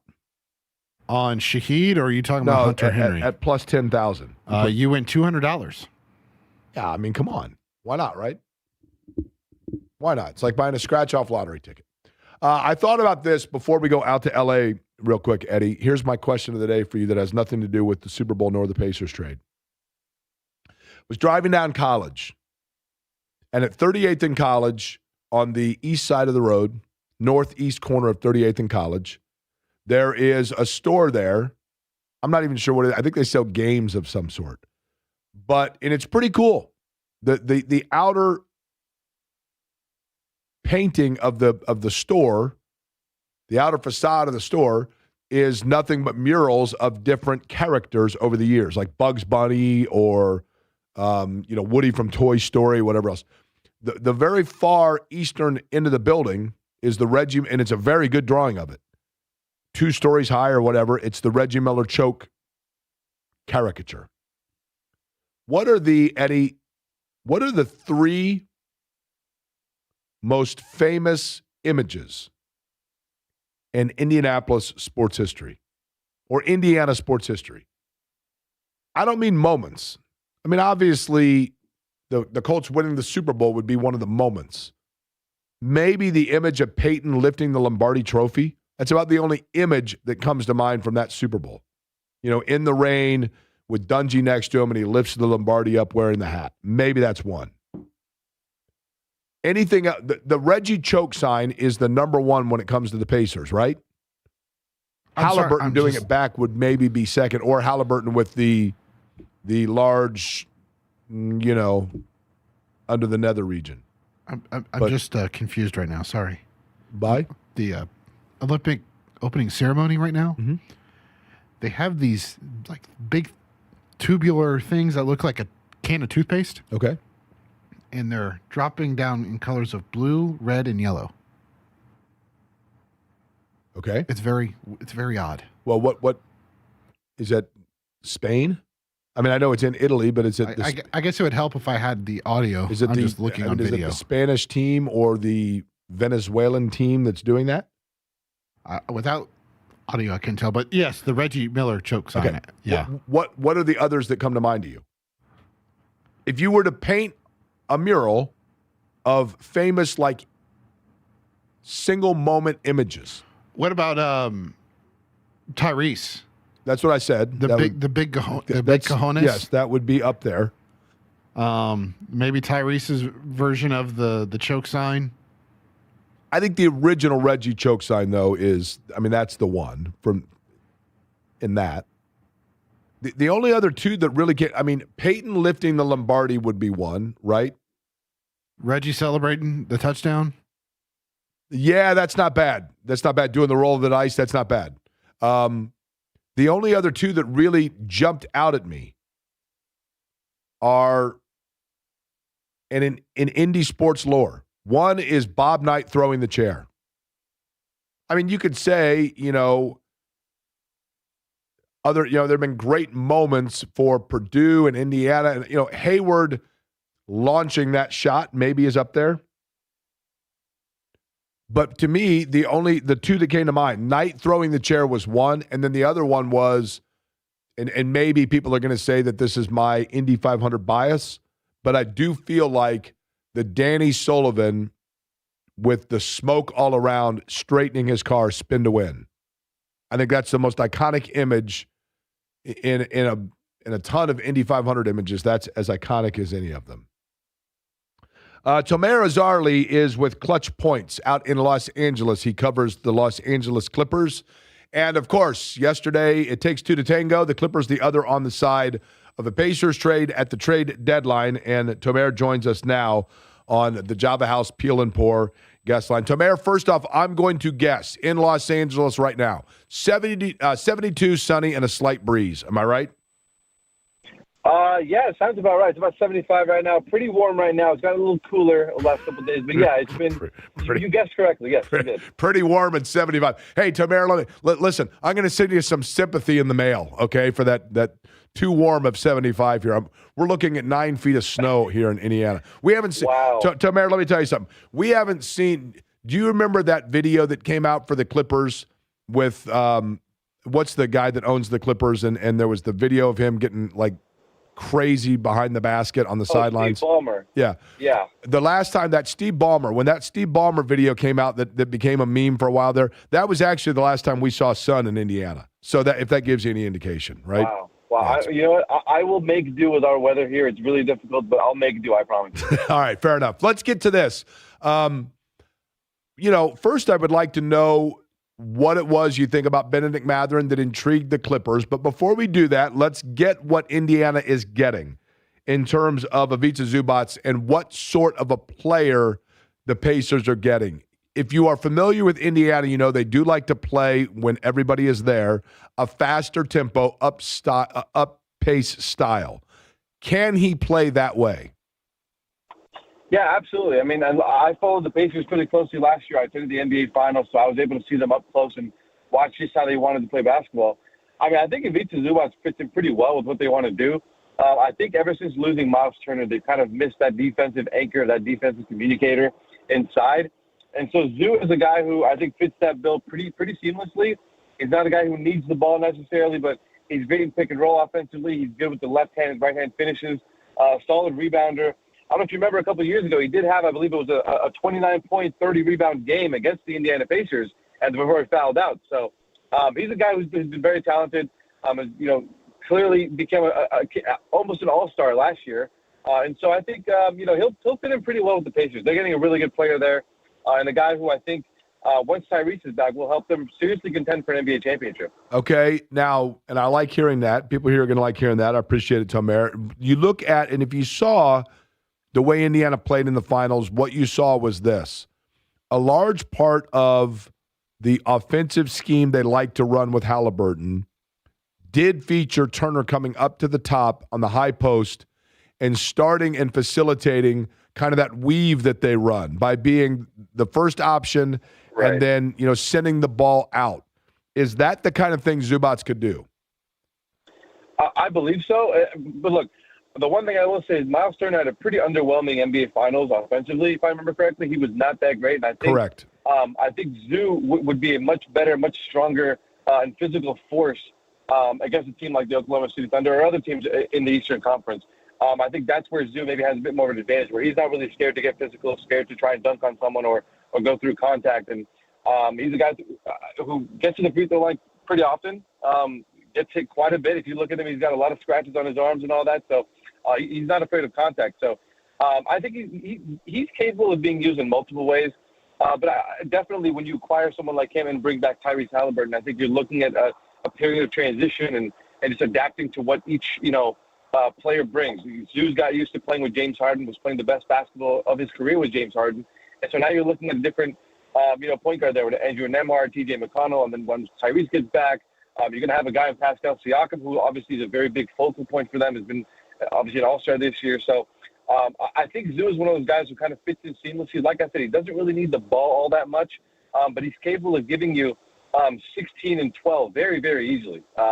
Just playing 30 minutes a night, I think he's capable of giving you that and fitting in everywhere you need him. So I'm actually, sad to see him go because he was the guy who I've covered here for the last 8 years, but should be a phenomenal fit with the Pacers with a chance to win a championship. Tomer Azarly is my guest. He is the LA Clippers and NBA writer for Clutch Sports. He's on the Java House Peel and Pour guest line. Tomer, I realize that it is our job, and I hope people understand this. Just because you cover a team doesn't mean that you're going out to dinner and going clubbing with guys, right? But when you cover guys and you cover a team and you can see a locker room, you do get a feel for personalities and just, how guys go about their business. What kind of guy is coming to Indiana? What kind of dude is he? Oh, Zoo's a really fun, chill guy. I mean, I think he likes to crack jokes, and he's great with media. Like, he was phenomenal with us whenever we had a chance to talk to him. I think once we got to know him better, he gave us a lot of crap here and there, but it was all in good fun. I think the last thing he told me the other day when I saw him in the locker room was, "Oh, you got a haircut. Look at you." So he's a really cool guy, really fun guy, but a guy that also takes basketball very seriously and has wanted to win for quite some time. He's a guy who, I think basketball is.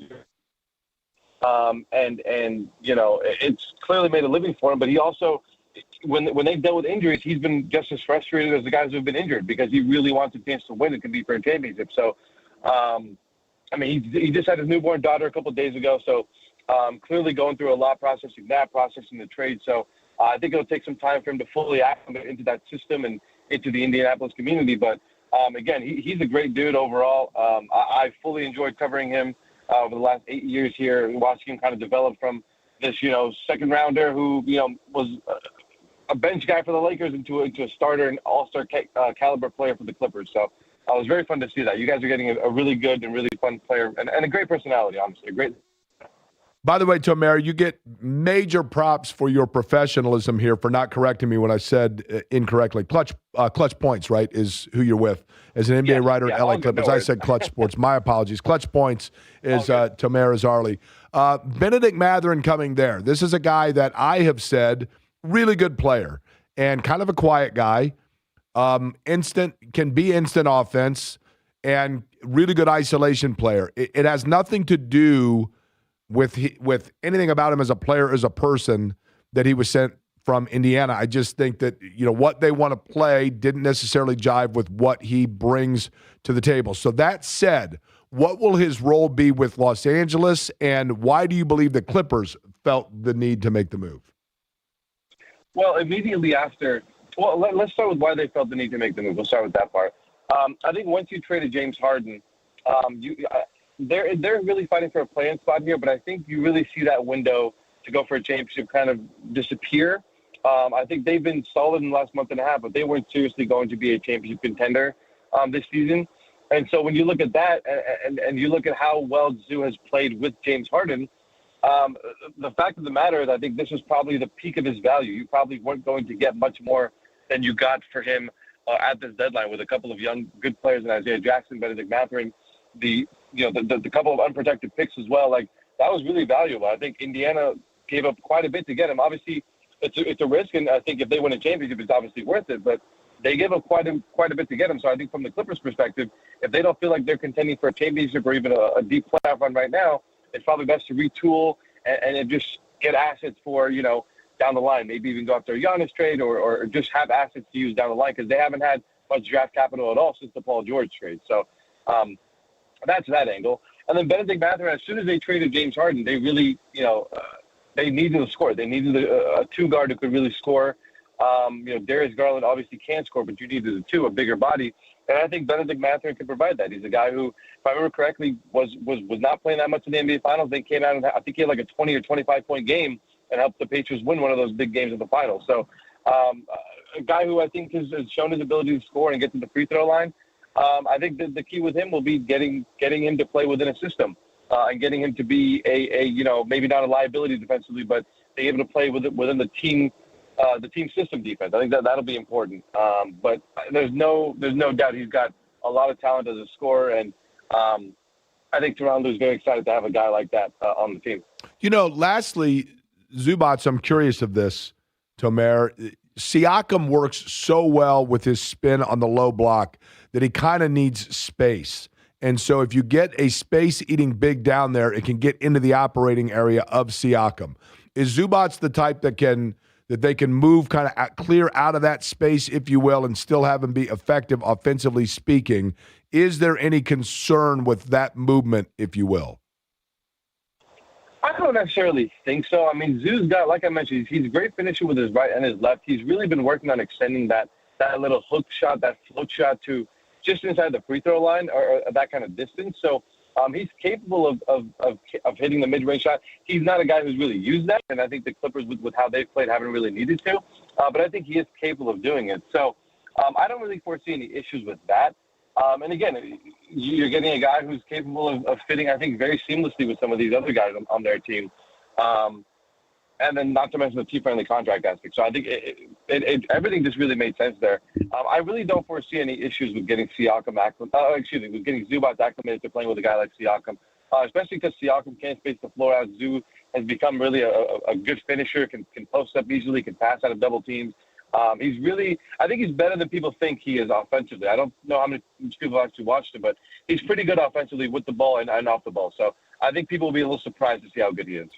At Tomer Azarly, that's TomerAzarly on the X Post Twitter, and of course at Clutch Points, where you can read his work as well, covering the Clippers, and if you'd like to follow what Benedict Mathurin is doing out there as well. Man, I really appreciate it. Great insight, and certainly appreciate the time today. And by all means, stay cool. Don't get too hot out there in L.A. Thank you. I'm wiping up some sweat right now. Appreciate it. Thanks for having me. Appreciate it. Tomer Azarly on the Java House Peel and Port guest line. All right, it's a Friday. It's the bottom of the 2 o'clock hour. You know what that means. It means it is time for our Franciscan Health Feel Good, Good for the Heart Friday. And it's a story that'll make you feel good, and it happened on the South Side. We'll tell you about it next.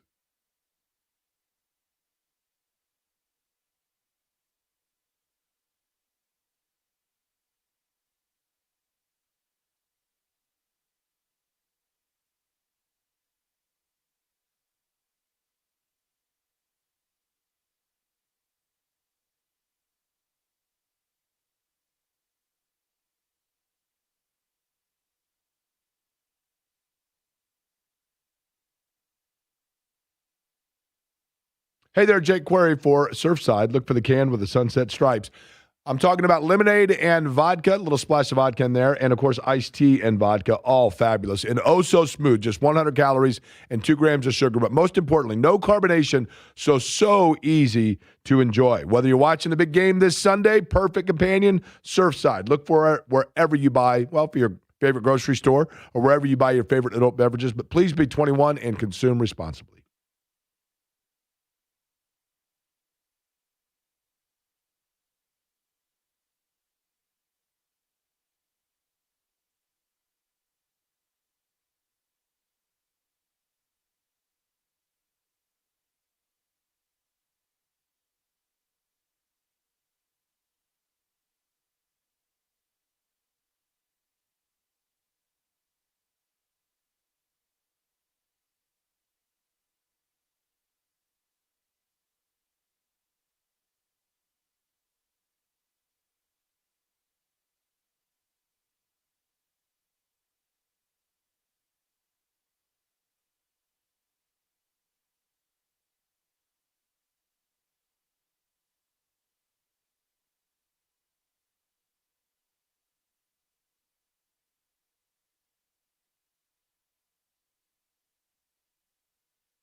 You're listening to Query and Company on 93.5 and 107.5 The Fan.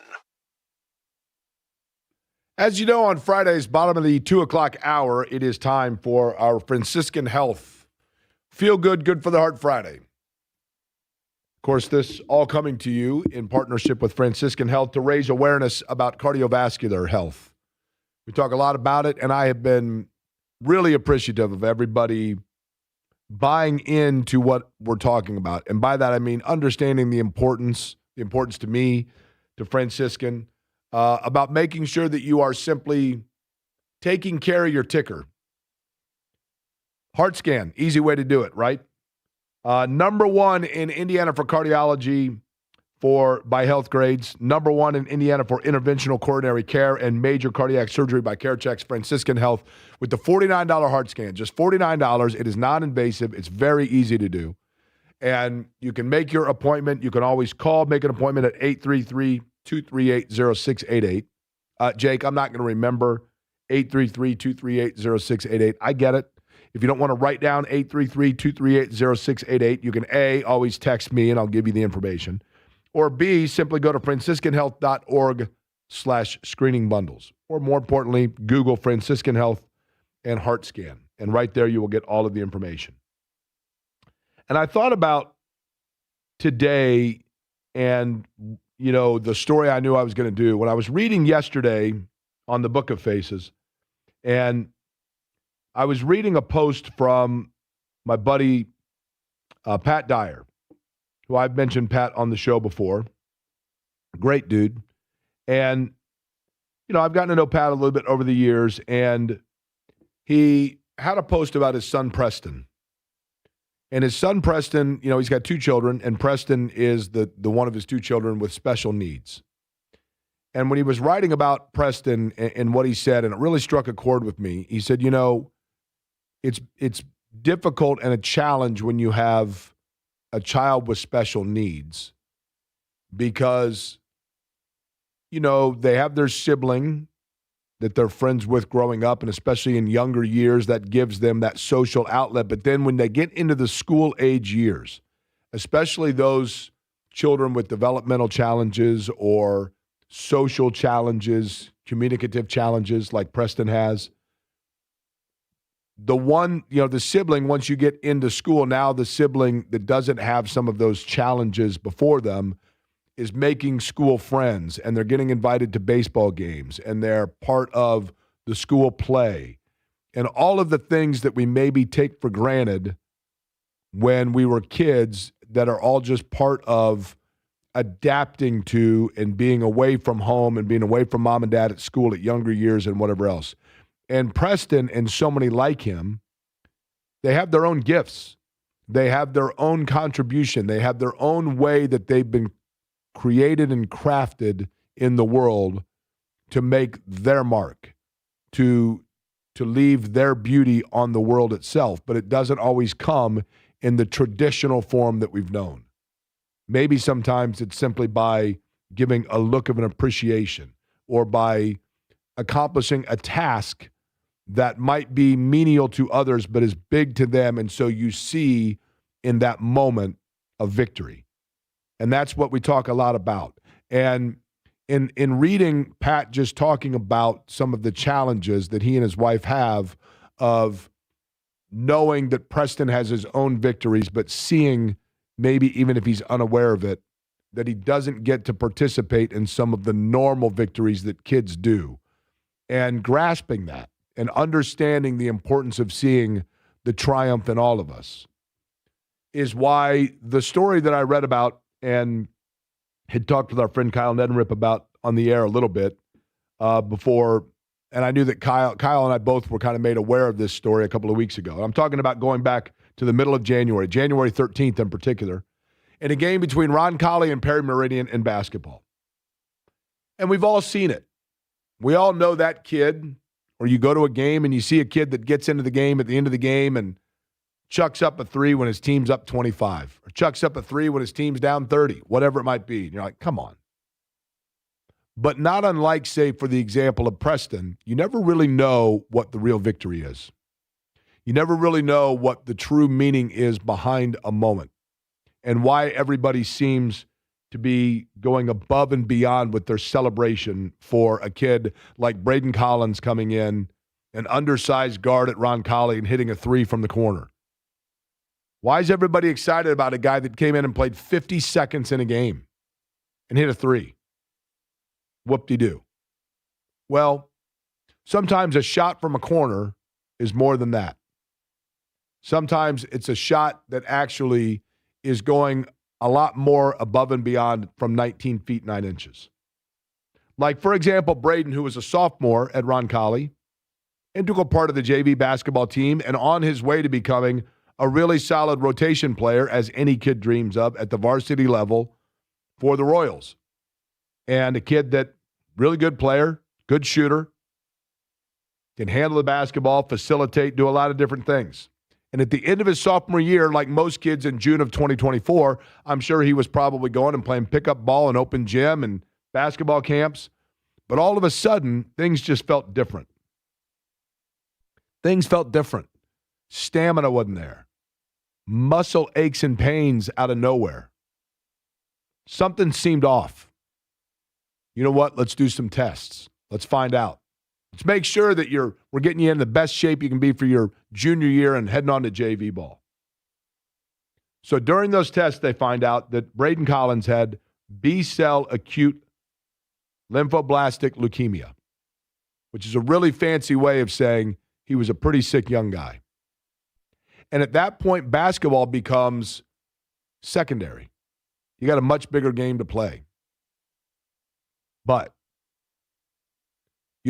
victory is found sometimes in the littlest of ways. And in this case for Braden, after losing 55 pounds, after getting so weak that just simply dribbling a basketball became arduous, he never lost focus or vision in the fact that the basketball team was still his group. That was his team. And being able to get back and be able to play with them, practice with them, be around them, that was the simple little victory that he was looking for, and finding the community within his team. And so he never lost sight of that. And yes, he had to go through all of the treatments that one has to go through in that circumstance. And he had to never lose sight of the kind of dual aspect of maintaining his game, but also maintaining his health. The latter one being the bigger priority.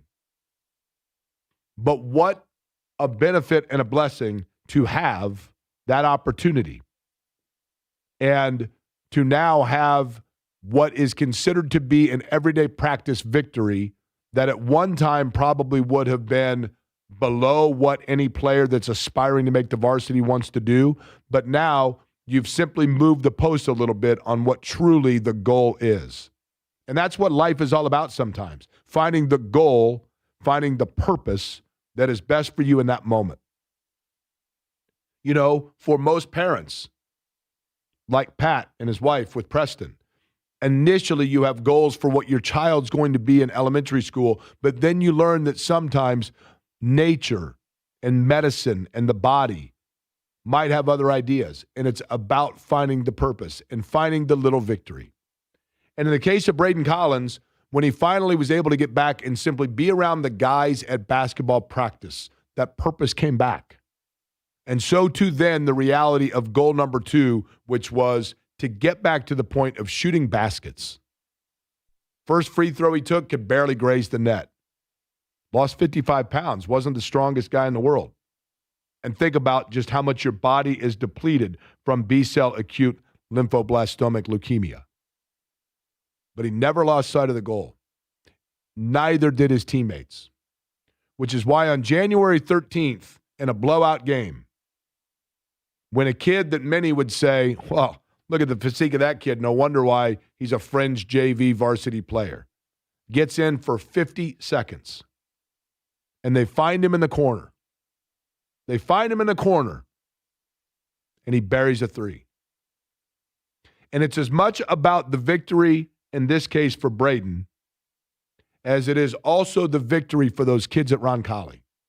Because what we should be teaching our kids, what we should be thinking about ourselves is just when athletics are going the way that you want, just when life is going the way that you want, just when the game plan is going just as you thought, sometimes it's also important to remember that there's a kid that's simply looking for a little victory, and it's that kid in the corner. And when you see that kid in the corner, you kick it over to him, and then you find out, even with everything they've been through, they're able to bury a three. And that's why each time you go to a game, each time you see that kid in the corner, you need to think about and realize the entire backstory and the entire journey that might be putting them in that place, and how something that you might overlook might be actually monumental to them and to those that found them. And I thought it was an awesome story, and I congratulate Braden, and I congratulate Ron Colley for giving him that purpose. And for that matter, to Pat and his wife as well, for making sure that Preston is the kid that people can always find in the corner. And that's what it's all about. And I appreciate that Franciscan each and every Friday allows us to tell such stories while reminding you to make sure that your cardiovascular care is where it needs to be, and it starts with the $49 heart scan. You get a heart health risk assessment with it. You get a readout of the calcium within your heart and where you may be from a cardiovascular health standpoint. Again, telephone number 833-238-0688. Or you can always go to franciscanhealth.org/screening bundles, or simply Google Franciscan Health and Heart Scan, and you can get all of the information. JMV is here. The crossover is upcoming, brought to you by the good guys at Love Heating and Air. Love-HVAC.com is the website. 317-353-2141. Probably find out what John's got lined up on the big show. I do know he's going to talk a little about the Pacers trade, and I think a little IU as well, but we'll get into Super Bowl chat. All next.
Hey there, Jake Query for Game Day Men's Health. Clinics now in the Indy metro area: Avon, Carmel, Fishers, and Greenwood. Testosterone replacement therapy, peptide therapies. Peptide therapies, a lot of research starting to say that's good for the heart as well. And, of course, that recovery time.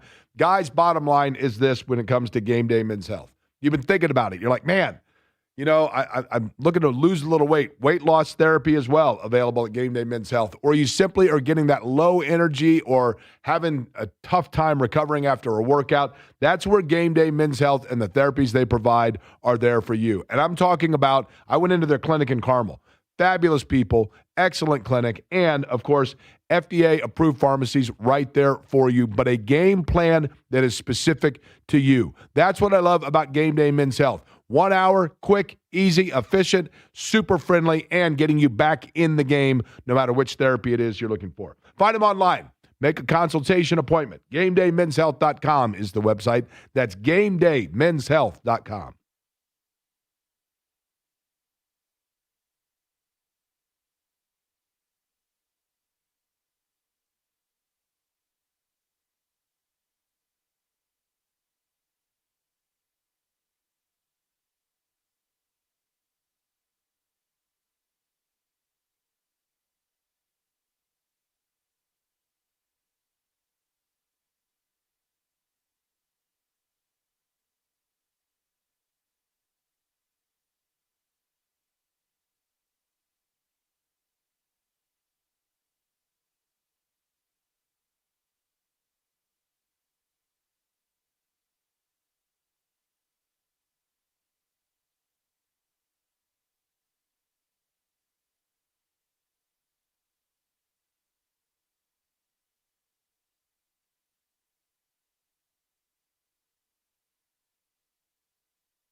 Larry and Company on 93.5 and 107.5 The Fan. Do you think Butler and the Pacers carpooled? It's a great question. Cam Jones is like, I know some of the fellas. Right? I mean, why not, right? Both up there in Milwaukee? They're playing Butler on Saturday. Well, I mean, the Pacers could have given him a ride tonight. up. I understood. Pacers give him a ride up, and then they just Uber back, right? Well, you think Butler's flying, or are they bussing? Are they bussing to Milwaukee? I would bet they fly. It used to be, and I have no idea in today's world, the Big Ten, it used to be, what was it, 100 miles? If it was 100 miles that you had to bus. Purdue used to always stop at the Beef House on their way to play Illinois or on their way back. I mean, that was always a thing. Indiana, I think, bused to Illinois as well. I'd like to think that they all carpooled. Now, Eddie, when you were on the baseball team, for example, did you guys ride front of the bus, back of the bus? Players were in the back, coaches were in the front. Now, did you get your own seat? Yes. Okay. I mean, all the hijinks that go on, fun stuff, right? I'd like to think that they'd just take big school buses up there. Be fun. Okay, give me your Super Bowl predicted score. Predicted score? I've got Seahawks 28-10. Okay. I hope you're right.